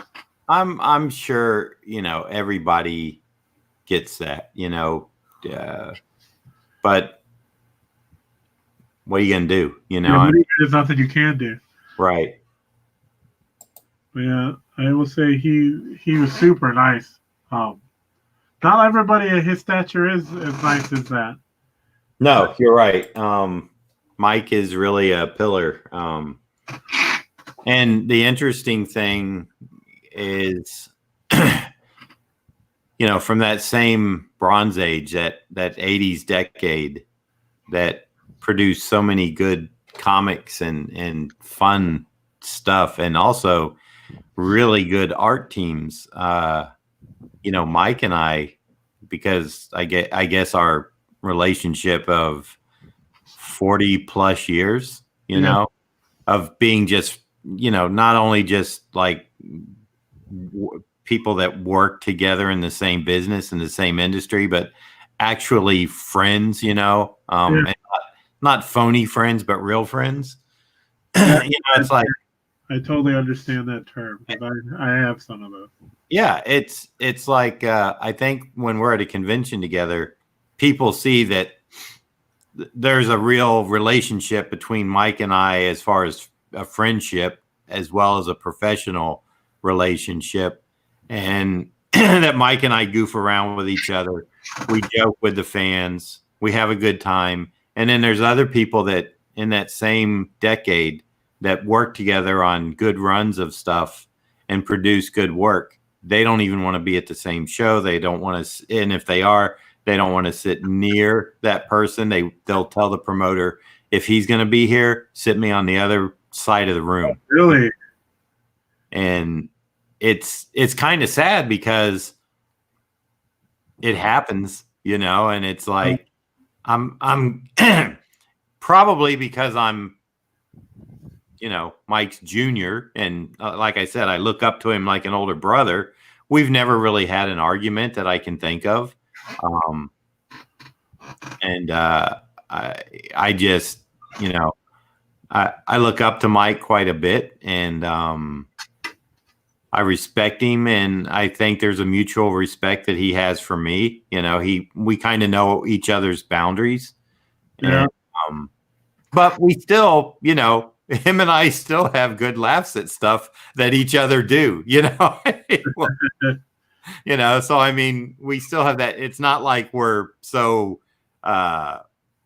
prudish that we can't laugh at something we did that was like, it's like, oh man, at the convention today, we'll be having dinner and we'll talk about, I was talking to this person and I said this and I didn't mean to, and I'll be like, yeah, I caught that, but just have a good laugh at it. That's good. Like, it's good that you have that like strong relationship after all these years. Oh yeah, and that's it. And I think that the people that come to the shows can actually feel it. They can feel that that vibe that we're just not next to each other because it's easier to get your book signed that way. Yeah. Do you guys do a lot of shows together? Yeah. Because I've seen you together, but I've also seen you not together, Yeah. Most of the time, shows like it when they can get us together, I think a legendary art team, like. Well, yeah, I mean, you can put together, the Captain America run that that I started on with Mike, and then Secret Wars and the Punisher graphic novel, and God, that series. I still go back to that all the time. Which one? The first one, the mini. Oh, the first issue of the Punisher. Well, just a whole bit, except for the one issue he didn't do, because I saw the originals of those. And I was like, man, if you scan those in right now, that could be like a new thing. Like, you know what I'm saying? It's not dated at all. Right. Like it's a pity that like the scans from back then don't do the line work justice. Well, that's okay because we know the guy who has all the original art to the first issue. Yeah, those lines. I mean, just seeing them, like the pictures of them. Like you look at the actual comic and you're like, geez, you just lose so much. Right. Like I said, that could be on the stands right now, and there would be no one would even know that it was from the 80s, Oh yeah. No, it's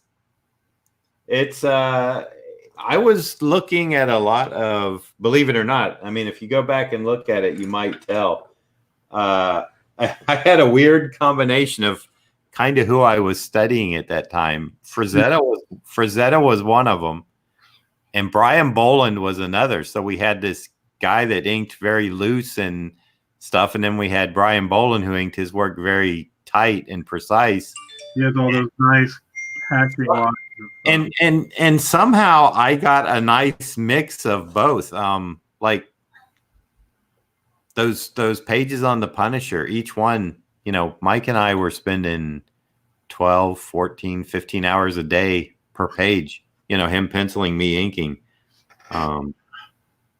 It paid off.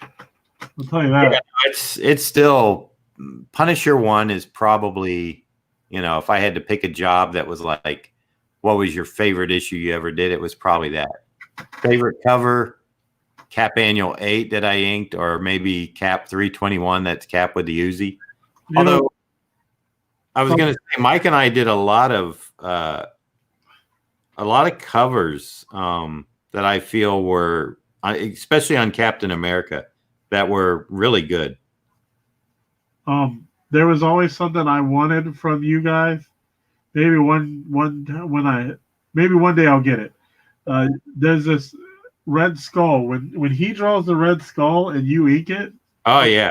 Oh, wonderful. That is some nice. I love when he does. He does a really good Red Skull. He does. It's like I love it. It's like it's Kirby enough. Right. It's kind of a mix between Kirby and Buscema. Yeah. But it's I don't know, like if it's the rendering, like if you're doing that or if he's doing that, because I haven't seen the pencils. But it just comes out wonderful. Like you guys team up well on that character. So I don't know. One day I'll get a John Beatty, Mike Zag, Red Skull. Well, that's a goal for me, John. Yeah, because I know he doesn't want anything of mine. Because he's like, dude, the way he said it, something. He got me. I was like, ouch. But like I said, I was probably oversensitive too, because I had really killed myself on that. You know how you build something up in your head? You're like, yeah. God, I did so much on that. And you put everything into it, and then you come to the person who actually did it, and he goes, well, that's something. It's just like your balloon's like, yeah, it was awesome. That story makes me laugh every time I remember it. I'm going to put this full on you and mute my mic for a minute because I'm going to call my son and see if I should send a pizza to the house for his lunch. Oh, okay. My mom's there. She's with him, so he's not like, he's not there. We know better but my wife's at work and I'm down here. So I'm just going to do a quick call. So I'm going to, let's see, put it on you, mute my mic, and I'll be right back. I'm going to read some of the live comments because I haven't. I've been inking. Now that John's not here, let's just talk crap about him. I'm joking. It's a joke. Please don't. John's Cap 289. Nice. Oh, commission rates for me? You just have to contact me on, I don't know with John. I don't have them posted anywhere. My commission rates, you just contact me on Facebook, Twitter, or Instagram. Probably Instagram would be the best. And I have them already, I just copy and paste them. So just contact me directly and I can get you commission rates. Right now, I'm so busy that I'm not even taking payment right now. What I'm doing is when I get it done, you can pay then and then we'll settle up and ship it and stuff. That way, I don't have the pressure because I have pages to do and such of having your money, and then you don't have the pressure of wondering when your piece is going to be done. Does that make sense? Right? Oh yeah, that's a good one. The one with Deathlock. So I've been sharing some of your contact information, your store page. Oh yeah, there's stuff. Oh, I got to get rid of that. There's a Dr. Doom on there that I actually gave to a charity. I forgot to take it off. I'll take it off now. Okay, I'm back. charity for kids. I can't remember if Parkinson's or MS or I should be more aware, but they contacted me and they were like, "Do you have any art?" And I was like, "You know what? I do. You guys can have that." Look at there. Drew broke out that real ink because I told him don't fill in the blacks with those because you're right. Oh, I did. I totally did that. But hey, I'm telling you, those things they're about what, $3 a piece? Yeah. You Yeah. know, $3 a piece. why not use some of that ink that's sitting there instead of? And you only get like the small things, but if you do 11 by 17 piece, you're only gonna get maybe 2. Right. Like it's just not gonna last. Let me get rid of that Dr. Doom I have up there because that thing it is going to go to charity. There it is. It's gone.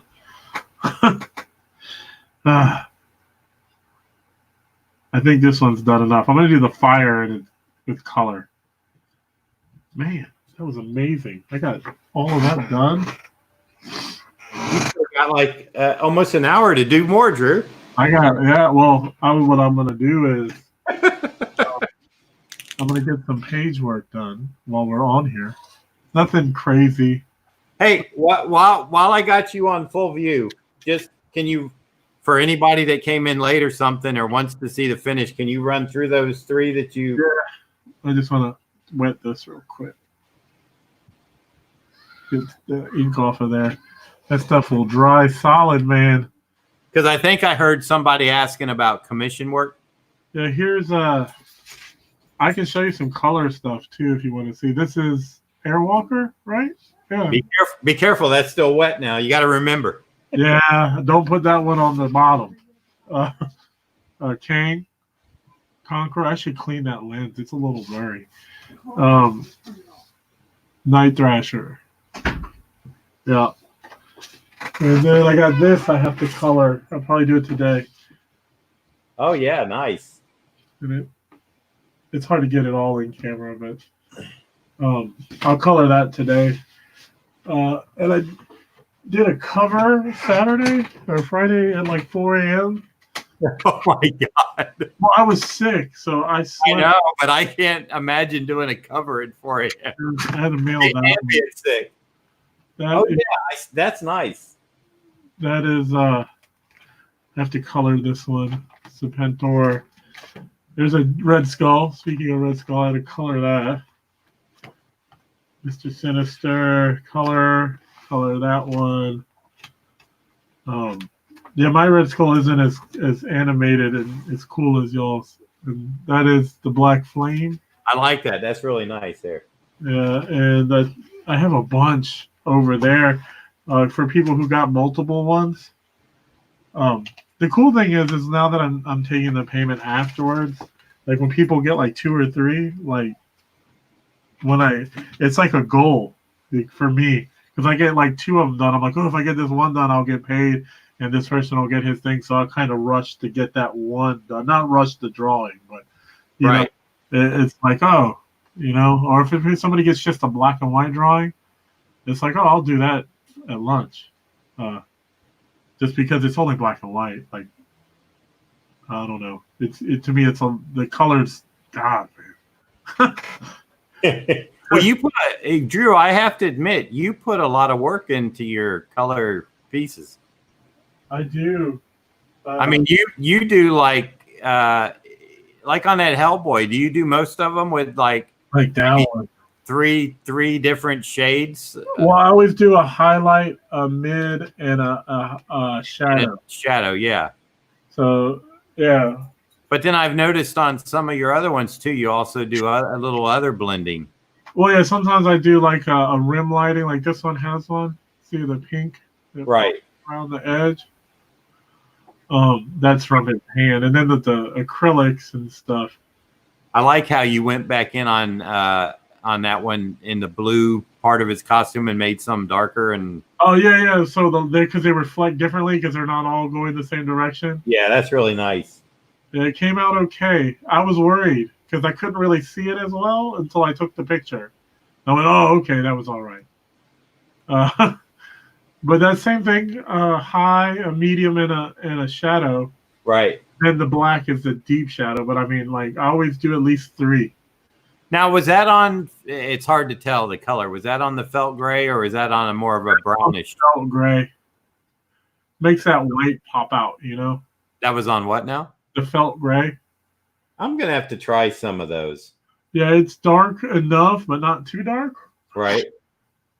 Um, What I've been wanting to do is just the black ink and then the white. You know, like you've seen some of the things that Neil does.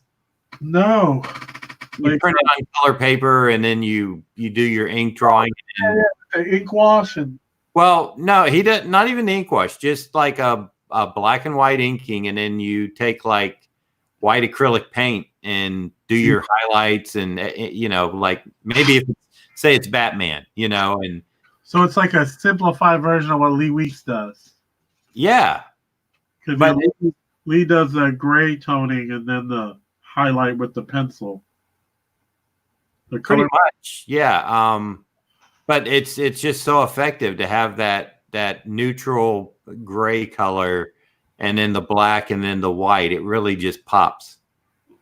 Like here's one. Because yeah, like that. Right? Yeah, exactly. Yep. I like that. I was thinking about trying to do some of that too. But I had the ink wash because I have all this Strathmore paper that I'm not really a fan of. It's Yeah, just you're telling me that. I bought some pads and I haven't used it, as Ron can tell you. And but it does make those whites pop. But it's so thin. So it's like when you, even though it has artwork on it, I feel like if you're gonna give it to a client and he gets that thin paper, I can see somebody going, "Oh, this paper is kind of suspect." oh yeah. And I get it because I think it as well. Yeah, no, well, I tell you what, I guess the only person I could ever let get by with thin paper would have been Jorge Zafino, because down in Brazil he used this like 1-ply, really, man, it was thin, and he would go in with white out on those pages and scratch into them and stuff, and it was amazing getting to see some of his original art up at Marvel, you know, and you know, and some collectors will have a page or two occasionally. Was it an animation bond? What's that? Was it an animation bond? I don't know what he used, to tell the truth. It was just interesting that it was so thin, and he put so much. Like, I mean, literally, he would black in a face, and then he'd go back in with, like, say, a white paint pen or something, and add highlights and stuff with it. Mm-hmm. So, Drew, someone asked real quick, what type of markers were you using, and what type of mixed media paper was that? The markers are Prismacolor markers. I use the brush tip ones. And the paper is Canson. I don't know how to say it right. Tenays or something. It's like it's really pastel paper. Yes. Yeah. But I follow this pastel, and well, she's an artist that does pastels and oils and acrylics. Her name is Bokai, and she was using it for pastels. She uses those pan pastels, and I was just curious how ink would work on them. So I tried the ink, and then I found out that a lot of people use that. Yeah, Stelfreeze used to use that quite a bit. Yeah, I didn't know. And they were like, "Oh yeah, same thing you said. Yeah, well, Stelfreeze uses that stuff." In fact, Zablo has a beautiful Stallone. It's like it's kind of like over his shoulder, so it shows that tattoo he had in Get Carter. Yeah. And Brian did that on like purple 11x17 purple Canson paper, and then added some I think just black Prismacolor, or maybe it was some Copic gray or something like that on it. Yeah. Well, it was new to me. I think Hoyt was telling me about it once, but he didn't tell me what it was. He just said that Stelfreeze would get it in bulk at his um local art shop, Right. and they would cut it for him. Yeah, because as you know now, it's big. Yeah, yeah. I didn't. I was just like, oh, well, whatever. But we all discover our own things. Right. Yep. And I'm gonna start coloring this king, because my tablet driver, I still haven't restarted it from when they put that update on. So it crapped out on me again. It's fine. Let me go back down so you guys can see. Now there was a question earlier on your Kang if you were going with yellow or white. Yellow. See, I take these soft core pencils, these Prismacolor soft core, and it really, like, I could use a paint marker, but I don't know. I like the quality of the color pencil on here. Now Ron can attest because he got your. When did you get your storm piece, Ron? Saturday, Friday? The day it decided to rain. Yeah. Did it arrive safely? Oh, it was beautiful, wrapped up in plastic. Yes, I did wrap it in plastic. I wrapped them all because of rain. Yes, I appreciate that here. Let's see. The colors are way more vibrant than they do the pictures, aren't they? Pops. Yeah, the pictures never do it justice, man. Not at all. I always want to tell people that, like, 'cause sometimes I get this, like, I don't want to say, like, not dismissive, but people are like, oh, that's cool. And then they get it and they're like, oh, man, those colors are really a lot brighter than I thought they were. And like, me telling them that it's going to be brighter doesn't always, like, I mean, you're just going to have to trust me till you get it, you know? So you show it to them and they're like, all right, that's something. Yeah. That guy got me good. Man, it's a quick wit. I'll tell you that. I'm looking through my markers.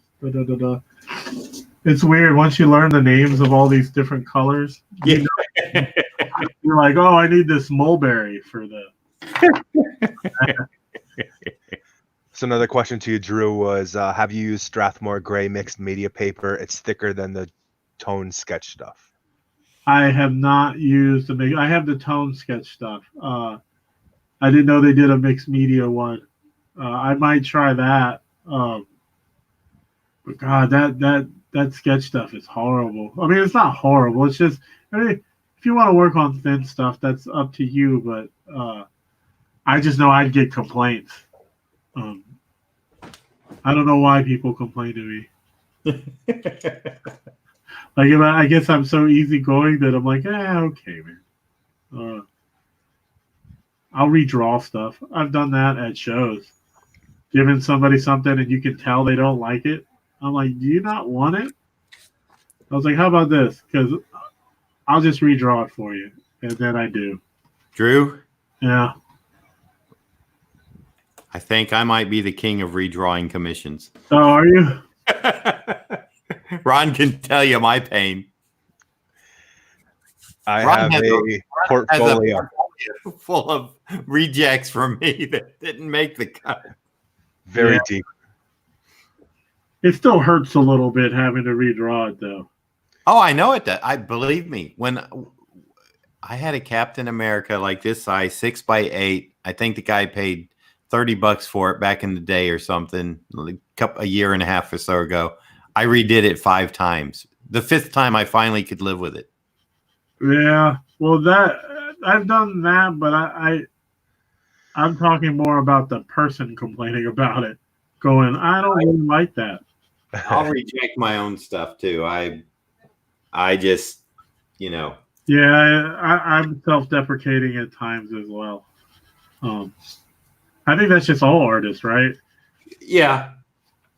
I mean, I know what you're saying though. There is that you give something to someone and they get that look on their face. It's not quite like they're not telling you you're the best artist in the world, and it's exactly what they wanted, and it's just like, you just get it, and it's like, oh, thanks. Yeah, It's like, here's your money. Bye. no, always get the money first. Yeah, it shows especially, man. Yeah, I don't do it with the commissions. Like I said, right now I'm so backed up with work that way. It shows. Yeah, it shows. Man, If you do a commission and someone ghosts on you, and it's some character that you can't sell to someone else, that happened to me. A guy got a certain thing. I don't want to say because a lot of collectors out there know exactly who I'm talking about, just because it's such a specific thing. it's a scuba guy. Oh no. When he ghosted me, I had like 5 or 6 collectors come up to me and go, well, I can't believe he did that to you. I didn't even mention his name. I just said, I have this piece for sale. The person. And they're like, hey, didn't so-and-so? Yeah, exactly. And then one of his friends bought it. And later. Actually, he made a trade. He goes, I know he wants that piece, but he can't afford it, so I'm going to buy it. And then I'm going to trade him a piece I want that he owns. So I was like, too much information, but cool. Yeah.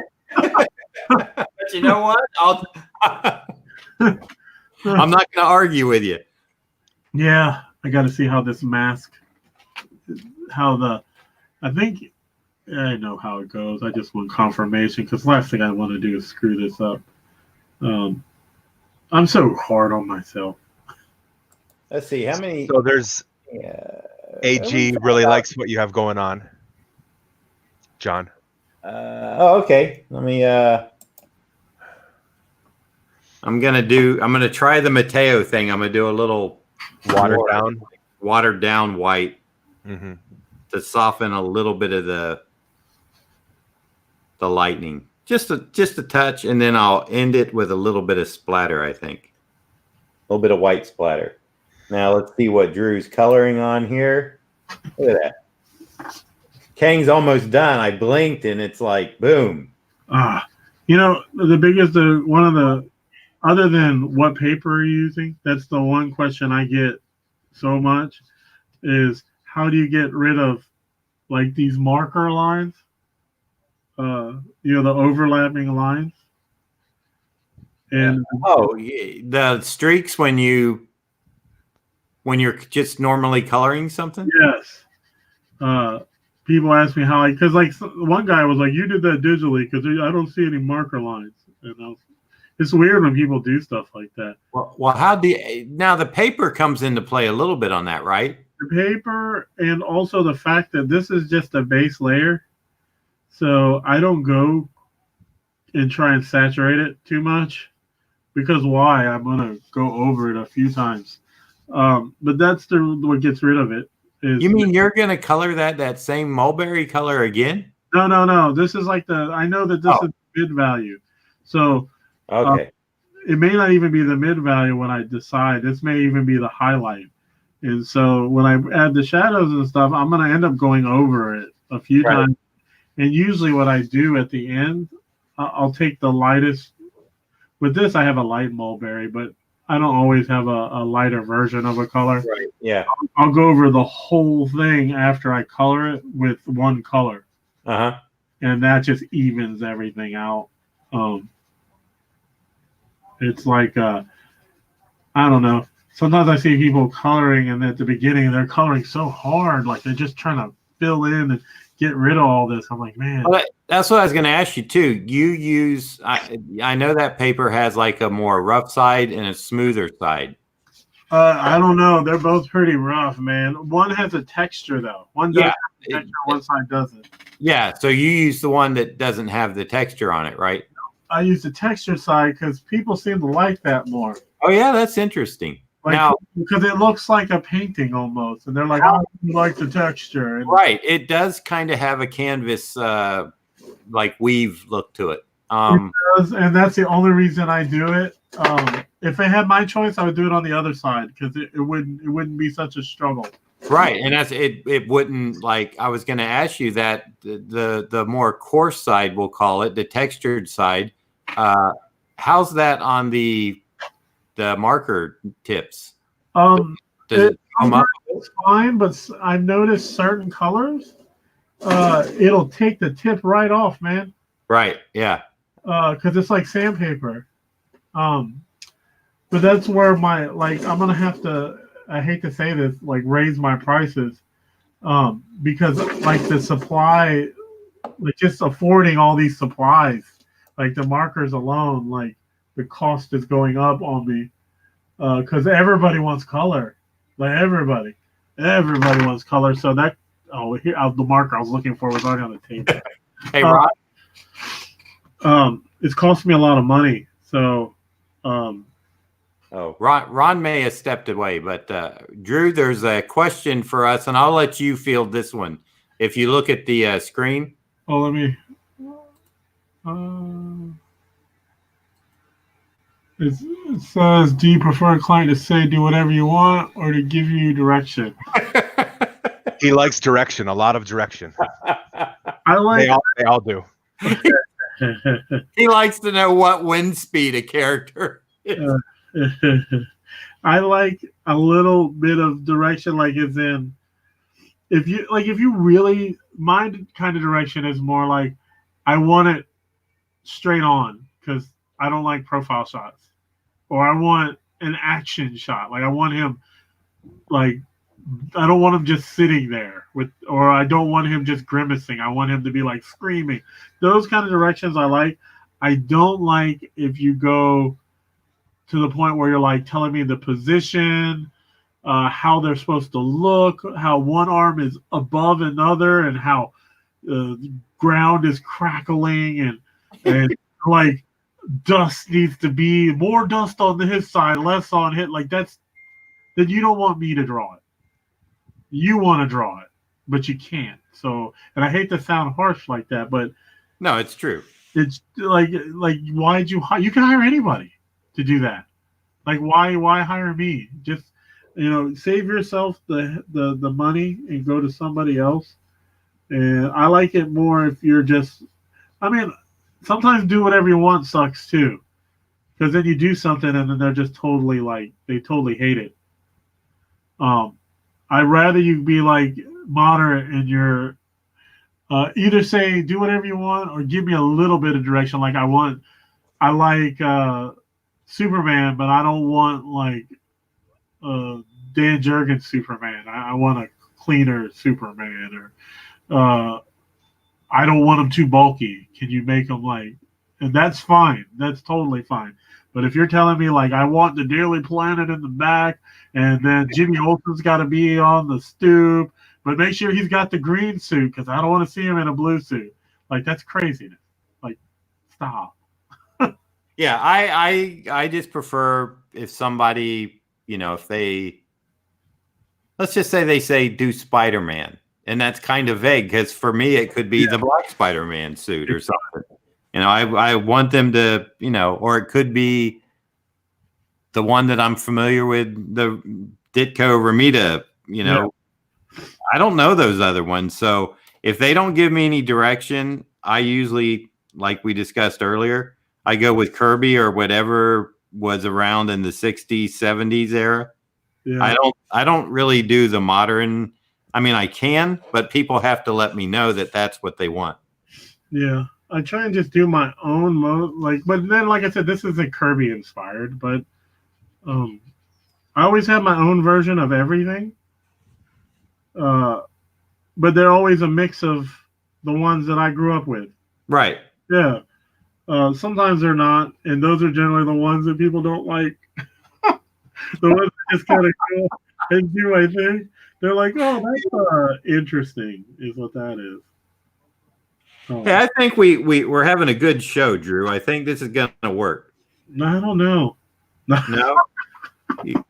Drew has his doubts. I think we got a captive half dozen people, and it'll grow as we. I'm gonna tells of. I'm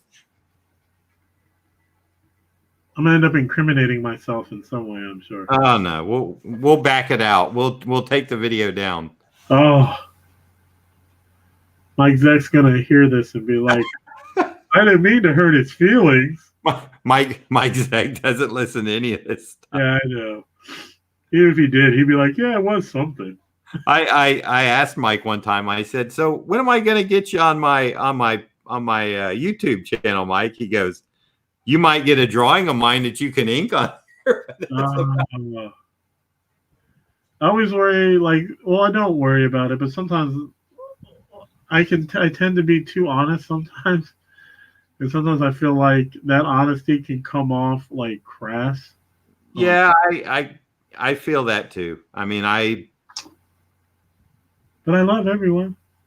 Yeah, no, it's like that's why I have a big problem when somebody comes up to me at a show and wants a portfolio critique. I don't like doing them. Yeah. Number one, I don't think I'm really that good at them, and I always tell them I can't give you work. Oh yeah, definitely can't do that. And I said, so no, and then always tell them they have more luck with the writer if you want work. Yeah, send them to the writer because the writer isn't doing sketchy work. Yeah, I've got to work from writers. That's all I'm saying. You come to another artist, like I can't get a job. How am I getting you a job? there you go. Yeah, like what magic world do you live in that the guy who can't get a job can get you jobs? That's what I'm going to tell them next time. I'm going to go, look, I can't even get a job, and I was in the business for 25 plus years. Yeah, get yourself together, man. No.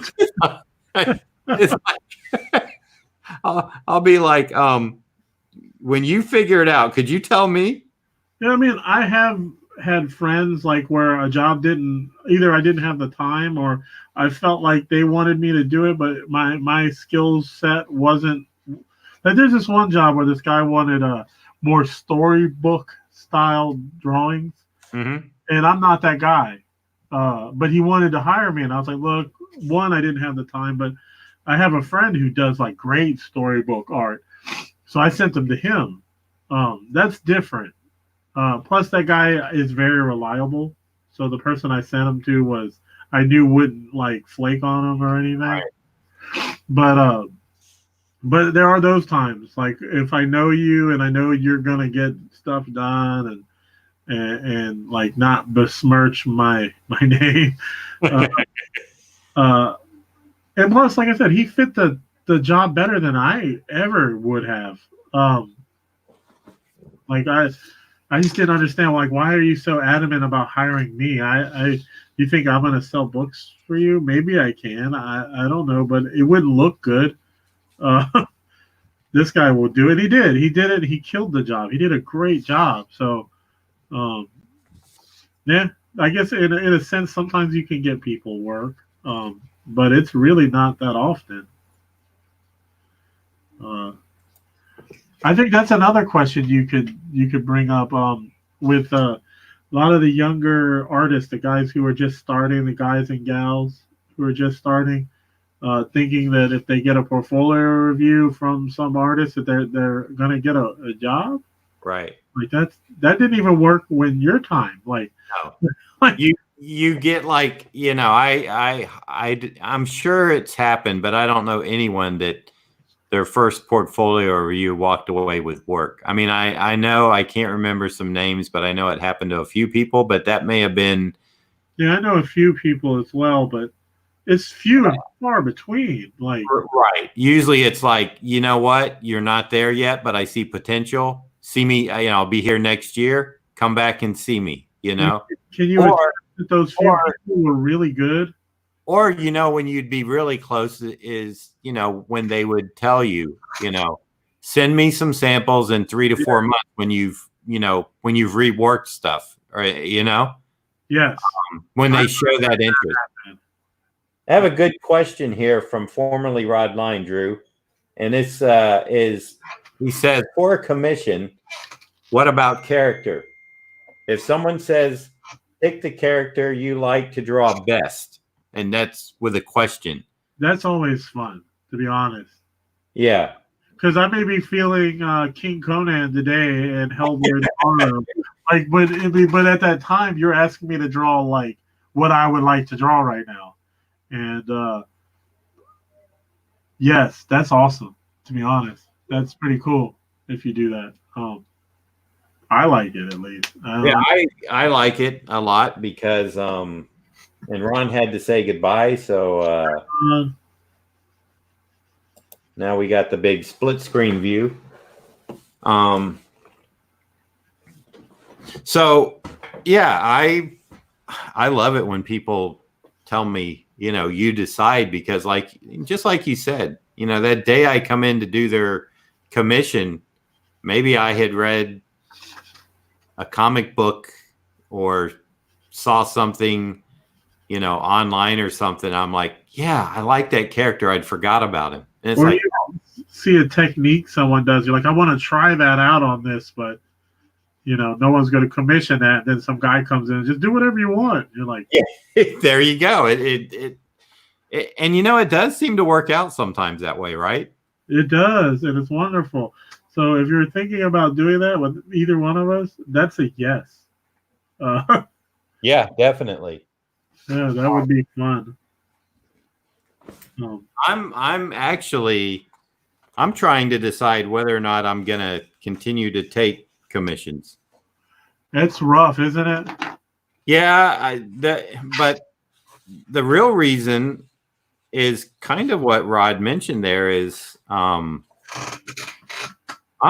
kind of feeling like I would like to do what I want to do and in a style I want to do, and I don't have to worry about the person that's shelling out the money for it. Yeah. I do that sometimes.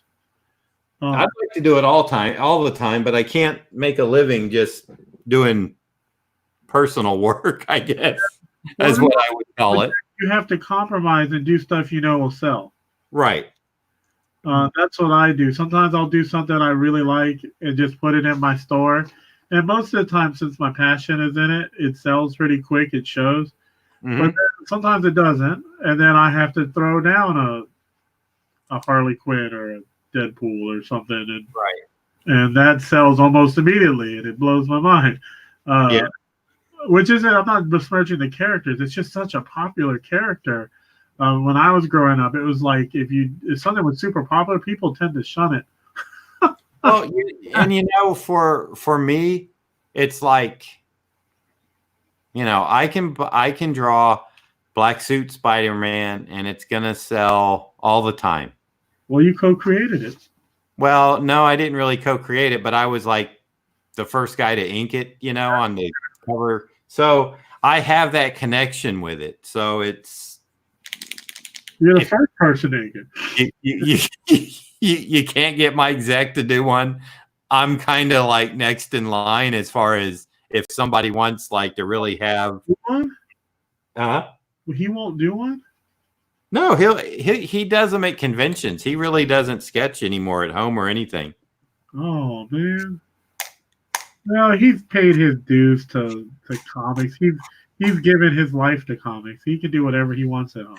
And that's what he's doing. That's why he's over in the Philippines now having a vacation and doesn't have a convention schedule that already has like 30-some shows on it this year. Oh, is his wife from the Philippines? Well, she used to be, but he's divorced now, so he's just over there. He's been going over to the Philippines for a while. There's a real nice comic shop over there. Comic Odyssey that we know the owner of. Sandy is his name. Nice. And then our friend Jerry and I have a hard time pronouncing his name. Jerry Alagulian just passed away like at the beginning of the year, and Mike knew he was sick. We didn't know how sick, but Mike was gonna make a trip out to San Pablo where he lives to visit him, and he didn't make it. That sucks. Yeah. Yeah, I want to go to the Philippines. My wife is she's Filipino. Yeah, my wife and son went September of last year during the school year, but that's when they actually had to. There was some reasons they had to go during that time, and I didn't go. I had to stay here because it's an expensive trip. Yeah, that's what I hear. I hear that. I mean, not just the plane tickets, but you're kind of looked at to pay for everything when you're over there.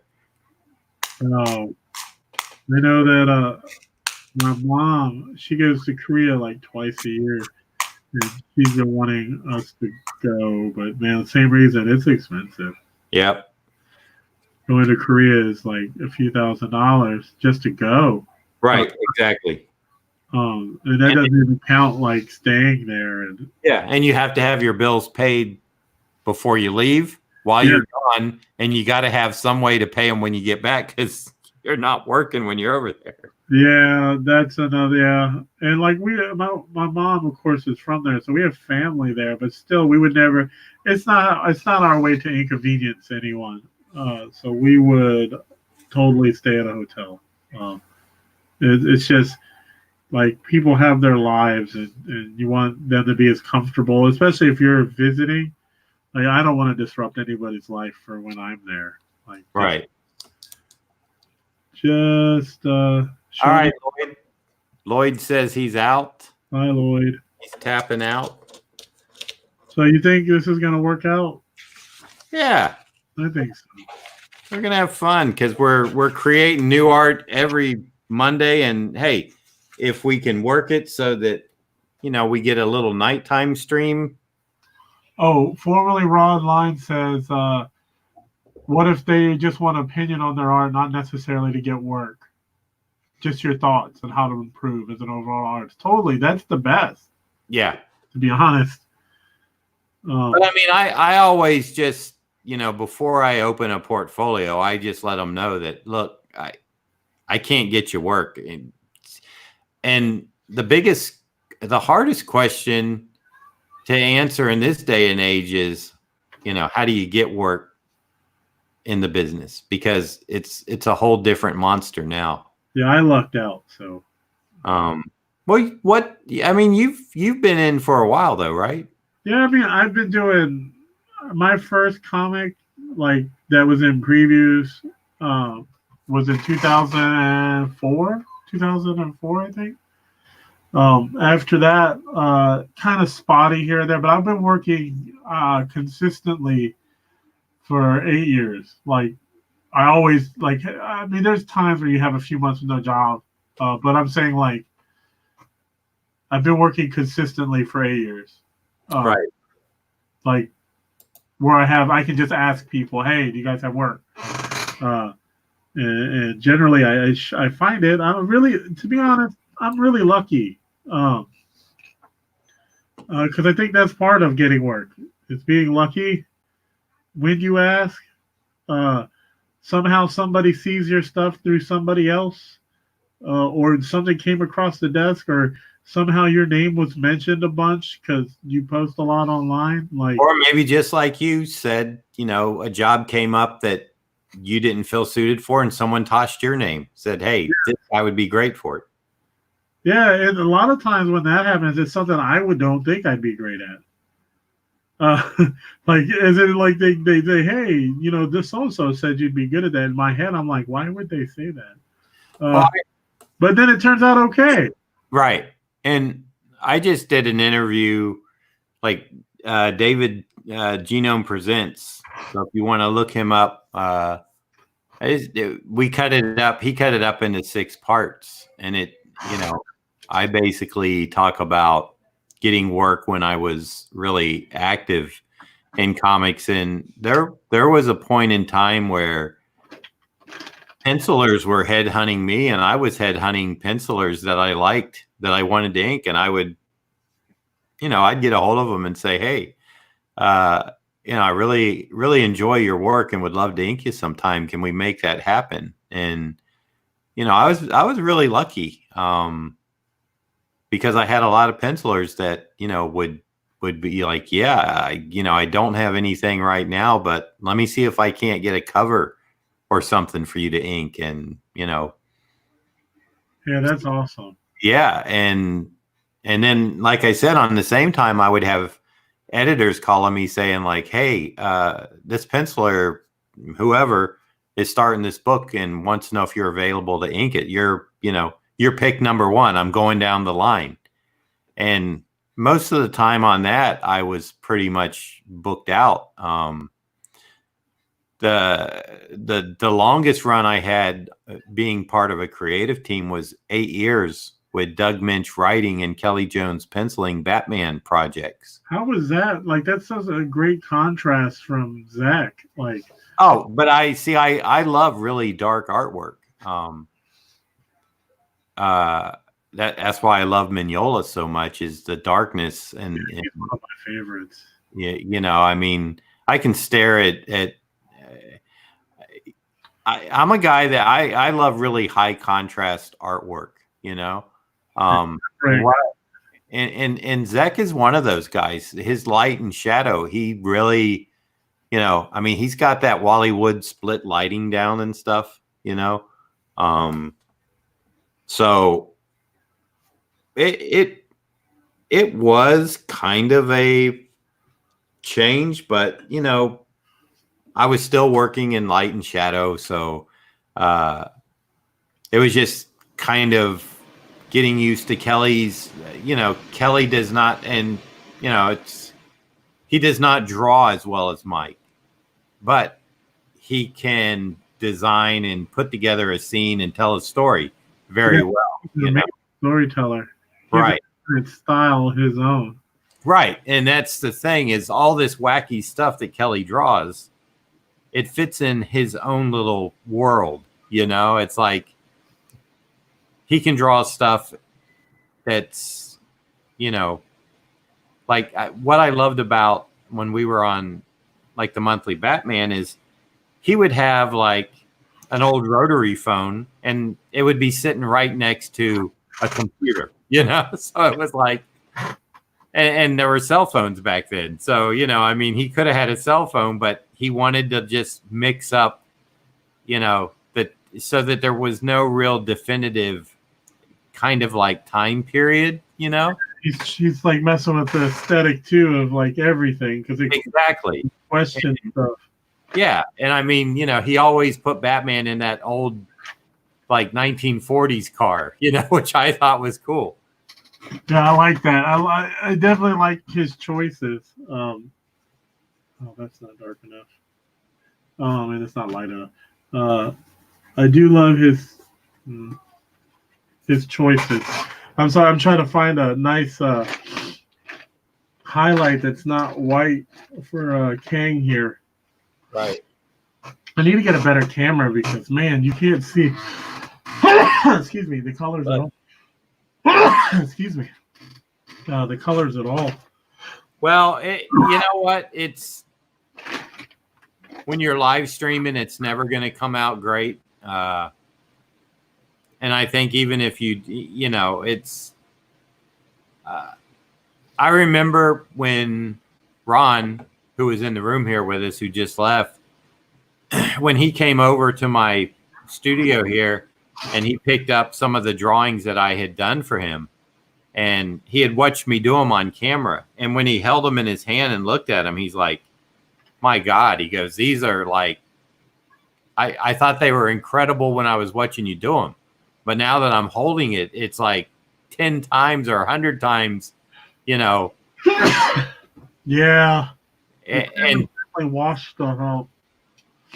So I know what you mean with color. I've scanned watercolor stuff in, and like an orange will turn red, and I'm like, gee, I guess it's the light of the scanner going down that reflects the watercolor and the pigment.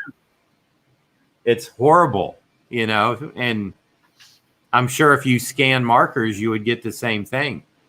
Yeah, it washes it out. A good trick on the scanning of markers. Yeah.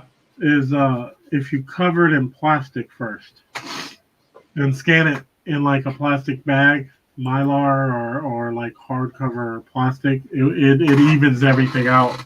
It kills some of that reflection. I learned that art dealer told me that, and then he said he learned it from Jim Lee. What kind of plastic? I use just I have like a Mylar cover sheets, like I ship everything at, and I do that. Like one of those top loaders. It's like almost like a comic bag, but for okay. art. Like you would kind of like what you sent me, but not quite as crispy as the one you sent me. Is that the Captain America? Yeah. Yeah, I have ones that are all, like exactly like regular comic bags, and I make sure all the air is out of it, and then I flatten it out and I put it on the scanner, and it does. They come out better, more accurate at least. Not perfect. I don't think anything is going to be quite perfect, yeah, but you have to adjust it in Photoshop to get it perfect. But it's pretty close. It's pretty close. Now, do you also have a full set of colored pencils? I would imagine, Drew. I do. I use Prismacolor. I use the softcore Prismacolors, and I also use the Cola Erase. Oh, okay, yeah. They're erasable and they're more subtle. Like this Cola Erase will not be as bright as that. Right. But like with his teeth, which I am gonna do, and I'll take where is it?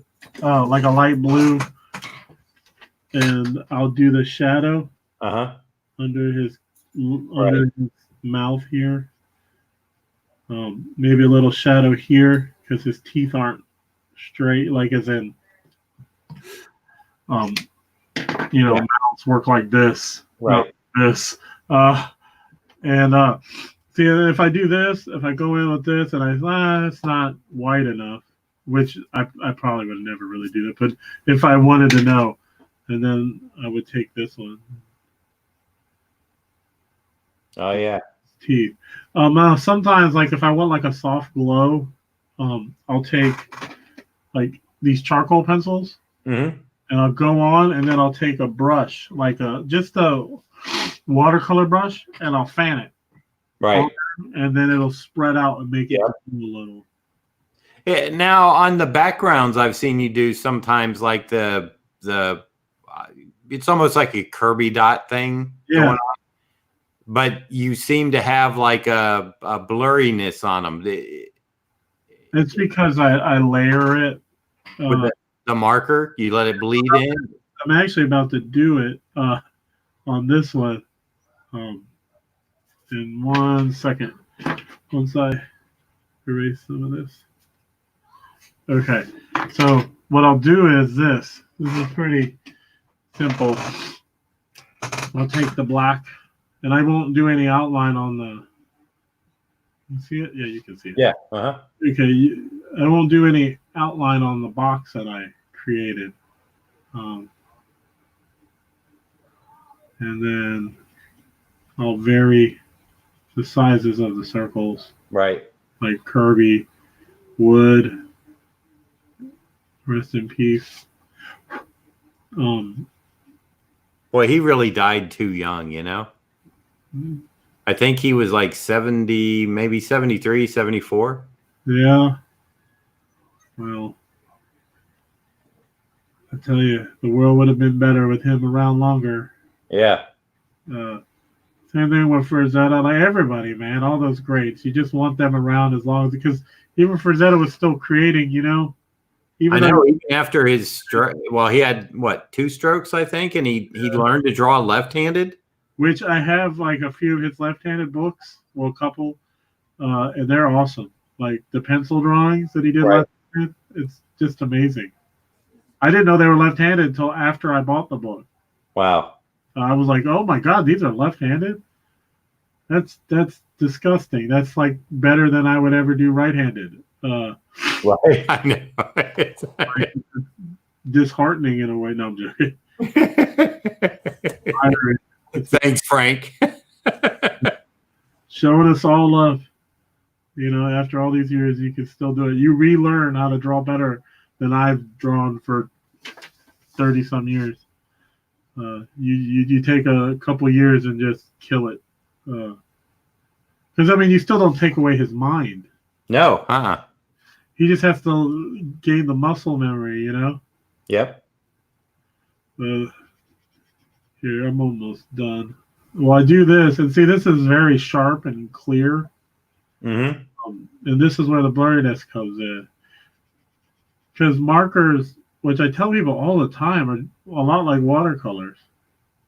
Yeah. And That's why I didn't know if you were like, because I saw a little blur in some of it, and I'm like, I wonder if he's just smudging somehow, like when it. No smudge. Oh, here, let me straighten this out. And then I'll pick, it'll probably be green. And I might, let me think. Let's do this. This is always the best thing to do. Get the color wheel out. That's what I'm doing.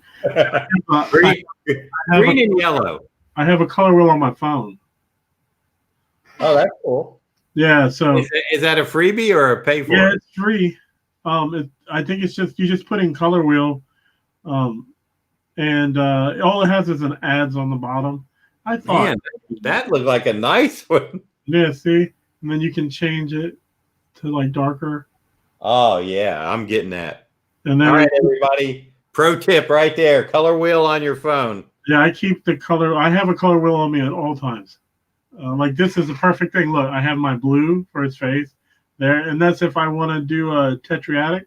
Like, right. If I want to go just split complementary, I would just do which I'm not because I have the yellow. And I mean, of course, I could go with these pinks and blues, but I think I'm gonna do this and do green and more of the yellow in the back. So what I do is I take the lightest green that I'm gonna do, which is probably gonna be a chartreuse. Wow, are you on an Android phone or an iPhone there? An iPhone. That's right, because when I get your texts, they're blue. They have a bunch of color. I just put in color wheel and yeah, there's a few. I think I tried 2 or 3 of them out, and I like that one the most. And they're all the one that looks like you're using. I think it's like $1.99 now. Oh, they made it cost something. Maybe, I don't know. Yeah, mine wasn't cost, but I have to deal with these ads at the bottom, like constantly. But I think for $1.99, it's you know. Yeah, it's not bad. No. I'm gonna actually. I'm gonna go with I'm not gonna go yellow. Because yeah, I was noticing yours just said color wheel, and that's what this one says on the screenshots. It says color wheel, basic schemes, and I guess it's by Dmitry Polyakov or whatever. Yeah, I don't know. So that's what I was going to ask you now. On yellow on the gray paper, it's of course it's going to darken. Yeah. Like totally. So I have this green and this yellow, and the key to this is you can't just color the empty spaces like this is chartreuse. Right. You have to actually go over the black area. Oh, does it reactivate the black kind of? Yes, and then that's where you start getting the blending of it. So you have to do that, and then I go next. Probably the darkest I'll go, which for the green will be dark green, I believe, if I can find it. If not, I'll just use grass green, and then I'll just get the edges. Right. And then I'll go over the blacks again. Mm-hmm. Like that's the key. To be honest, and I don't know if I'm giving too much away, because I don't really care. With these markers for me is blending. So I go layer upon layer upon layer upon layer of markers. So that's how I get the effects and the textures I do, because it's never one pass. Not that I can. Maybe back in the day when I first started, I was just coloring, like coloring book coloring. Right. But now I'm trying to create like already he's popping forward. Well, you can't even see it on the camera, but in person, he's popping more forward. And then I'll take a mid. A mid would probably be the spring green, which is what this is. And then I'll go over that. The best part is here. You bleed the green over into the yellow. Right. And, with the yellow, I won't go greens. Because like you said, this brings to your point, well, it's gray paper. Uh-huh. So the yellow kind of comes off as green. So I would take like an orange and then go into this with orange.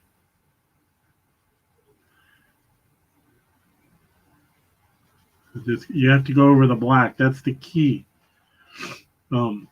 See how it's already like here? If you look here, it's already bleeding it. Right, yeah. So you got to, and then I'm just getting started. Like this is just the orange, and then I'll do the most dramatic part. And the thing is like you don't want your background to outshine your foreground. So everything's got to be subtle in the background. I'll take an actual just orange if it's not dead. And then that'll be my always mid, high, and shadow with everything. Then you got to learn about Terminators, like where shadow meets light. Mm-hmm. And that's like the darkest area, which if you're not used to it, kind of goes against everything you learn as a kid. That shadows are the dark and then light is the light, but it's actually where they meet is the darkest, and that's where the Terminator lies. That's where you get to that split lighting and rim lighting and stuff, and that makes rendering metal a lot easier. And then I'll take my squishy squish. What? I didn't see it. What was that? My squishy squish. Oh, yeah. And little Posco. Usually Molotov, but I want some really good stars in here. Okay. So the Poscos are wetter. And the wet the Molotovs will do a nice little star formations, while this will put like nice fat stars in there. But you got to test it first. Yeah, I always test mine on a scrap piece of paper to make sure how much is coming out. See? You're a little high, but we're seeing it on the bottom now. There you go. Huh. Oh, very cool. And then I'll take it, and then I'll grab now I'll grab my Molotov because they dry faster, and I'll add some bigger ones. Right. And that's what you outline the character with when you do that? Yeah, sometimes I'm probably going to outline this one though, just because I think it would benefit from it. Yeah. Sometimes they don't. Sometimes I don't feel like they benefit from it. I feel like it takes away from it, so I won't do it. Well, he's kind of all dark in a way, so. That's what I feel too. I'm looking for my wide one. It might be in the bag. I have like, the wide and the extra fine. Oh, here it is. So this is a wide one. Right. Oh, this one's almost empty. But I have refills for them. So, see these. Oh, that's a Q-tip. Oh, wow. That's a refill for the Molotov. You just clean them off with water, and then you can refill them with the ink. The ink's only like $3. But do the tips stay okay? That's my biggest concern. Yeah, I haven't had to replace the tip yet.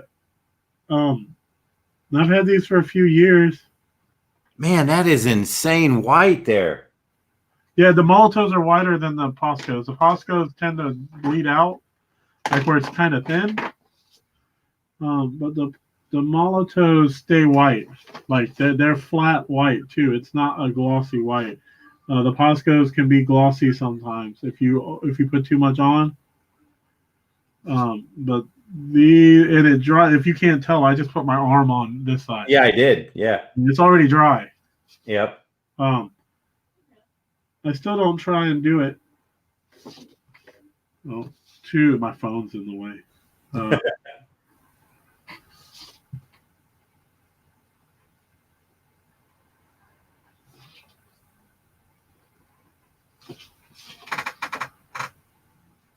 I take a picture, you can't even see the colors, which bothers me. But when I take a picture, you'll see some of them. And whoever bought this, who I think he might be watching, Eric, I believe his name is Eric. Okay. He's a fan of you guys, or he watched because he asked me. He's like, you should do live streams with that yard sale guy and John Beatty. And I was like, oh, I do. He just hasn't seen the evening ones, maybe. Yeah. So, yeah. And like you can't even see the highlights I put in there. But they're there. I actually want to. And sometimes you can take these cola race ones, and where if you go over these areas of the other one, like this, it like blends it. Right. Yep. So it doesn't look like color pencil as much. But that's Kang, the Conqueror. Very good. All right. Yeah.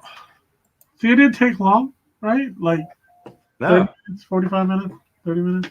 No, that was actually very cool. Yeah, that's how that like people ask me about the colors all the time. And, yeah, there you go, dude. There it is. There it is. All right. It's not magic. It's just, And we're at 111. boom. So I guess we will call this first show over. Is it a success? I guess so. We'll see. People come in and watch later. I retweet it, but I woke up late. Do what now? I meant to retweet it before. Yeah. Started, but I woke up late and I just went straight to your link. Well, I kind of had to come straight here, and I had done this this layout for this electro, and I had to trace it over onto the paper. So I did that this morning and had to set up my laptop and stuff so I could stream. So I had about a half hour before, to get ready. And now I guess I'll call my son back. He probably will want something to bring him something to eat. Pizza sounds good. Well, I was gonna see if he wanted that. He likes Papa John's. We have one, like literally. He likes Papa John's too. Yeah. Well, you know what he really likes is the garlic butter, which is surprising. Yeah, I don't touch that stuff, man. He gets just a cheese pizza, man, and he just loves that garlic butter. Well, sweet. To each their own. But yeah, that looks great. And you're leaving those little whites that got on his head in? You're just kind of just to add, it's like visual noise. Yeah. I thought maybe you were just toning them down a little bit with the pencil. Like I could take my finger and scrape them off on this paper.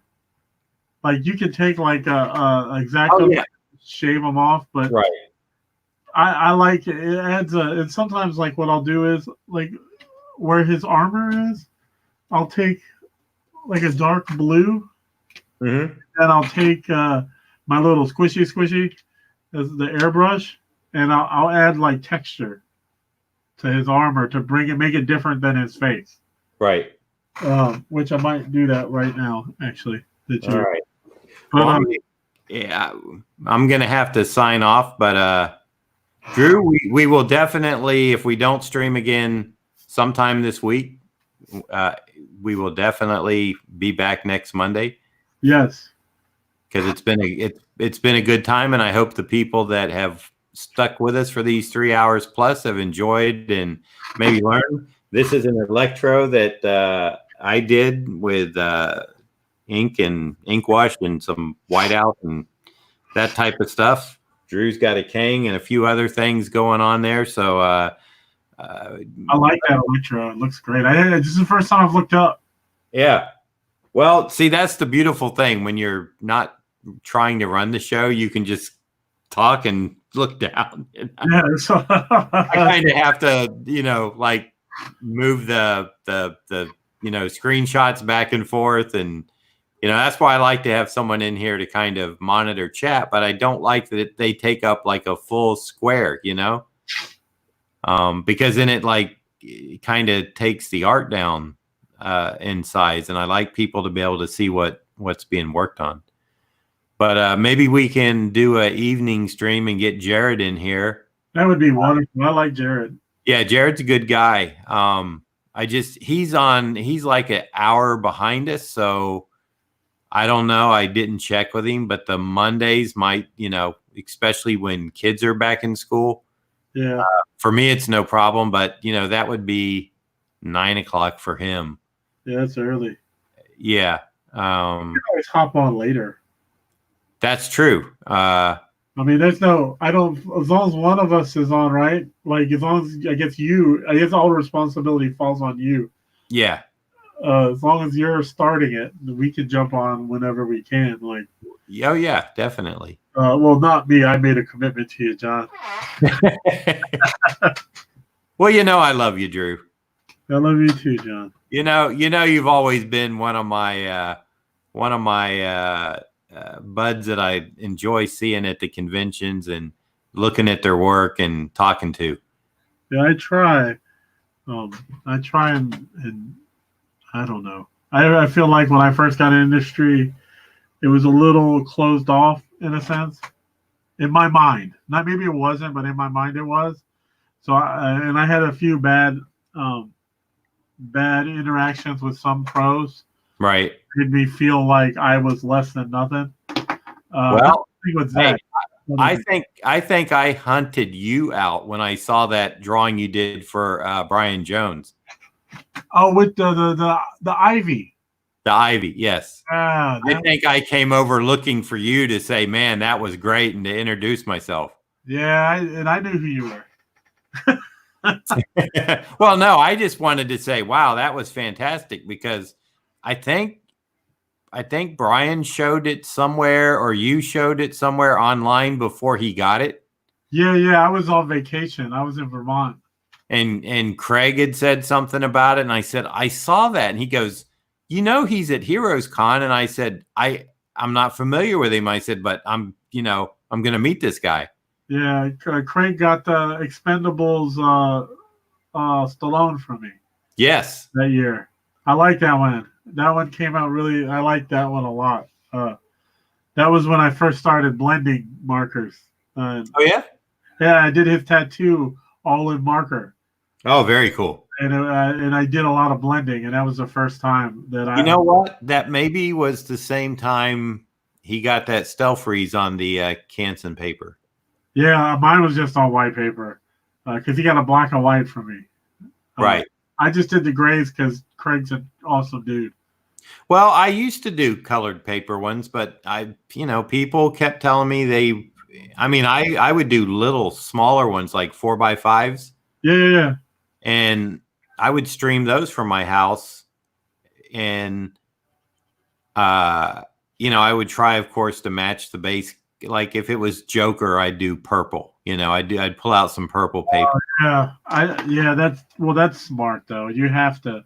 And the Hulk, of course, was green. Captain America, I'd put on blue. Sometimes Batman, I would put either on a purple or I would get a gray. And they were, I did those at my house for like $10 or $15 a piece. Mike Cross used to get in on it. And the funny thing is I would spend like 2 hours doing one $15 little headset. That's really cheap. Well, it was just because I would have that audience and they would talk me into doing I would be like, at first I wasn't using, I started using gray tone markers for shadows, and then it was like adding white for highlights, and then it was let me add a touch of color, and suddenly it became this whole production, Because you were experimenting. Yeah. Yeah, the experimentation. The people don't realize when you let an artist experiment and you order a piece and you let them do that, that you're probably going to get something really nice because the artist gets into it. They're like, well, let me try this, and ooh, I like that, so I'm going to do some more of that with a little this, and all of a sudden you get this a great piece just because you let them be them. Ron had just stepped back into the room. I just showed this. He said, well, damn, those are nice. So thank you, Ron.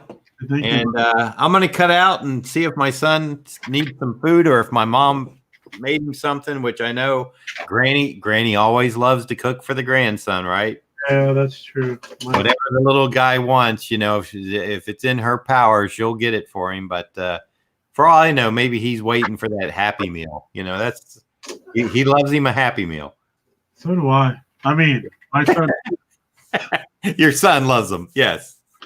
I know when I go there and order just a Happy Meal for him, I always feel like they think like I'm getting it for myself. Hey, let them judge all they want. I know, but it's just kind of funny because it's like, you know, they're like, is this guy getting this Happy Meal for him? Look at the size of me. I'd get like 4 Happy Meals. Well, maybe you get one at each McDonald's down the road. You know? Good idea. Huh? Well, it was a lot of fun, and let's maybe we'll try an evening stream. Maybe we'll, you know, maybe we can connect on a. Actually, I know tomorrow my wife and son and her friend are going. They have a $5 movie. Yeah, and I think they're going Tuesday. So maybe Tuesday, maybe tomorrow evening, Drew. Yeah, let me know. I will. Like you, I'm full time at home anyway, so. Well, I got to come down to my office. I mean, I'm kind of at home, but Yeah, I'm but like, you make your own schedule. yeah, and I got the driving in between too. Like you, I got to stop and go pick people up and drop people off, and so anyway, it was a great pleasure. It was a lot of fun, Yep. and I hope the people that watched this live or watched it later. Excuse me. How about a thumbs up? Bless you. And we will see you soon. Hope you have a good day and take care. And let us know on social media if you liked it, because that just will get us doing it more, I guess. Yeah, definitely. Yep. Hey, this could be a daily 3 hours show. Except for Wednesday, Jacob has early release. That means I got to be there at 2:00 to get him. So. Oh my goodness, yeah. Thursday is my comic shop day. I go hang out at my local comic shop and draw there. Right. Does you have one kid or two, Drew? I have 2. Do they have any of that early release like Jacob does, where he gets out an hour earlier? No. No. My eldest is in high school. Oh, okay. And I keep forgetting. You know, I was a late starter for kids. Yeah, my youngest is 8, and he's just in regular elementary school. My eldest is in high school, but he's already done with high school, so he's doing he's working towards his associates. Okay. Wow. So he has like these 3-hour breaks. Right. And next year he'll graduate with an associate's degree in social sciences or something. Okay. But yeah, he's looking forward because I'm telling him, I was like, man, you'll get your bachelor's. You'll only be 19. Yeah. Really? You can do whatever you want. Like, go get your master's, go get your doctorate, whatever.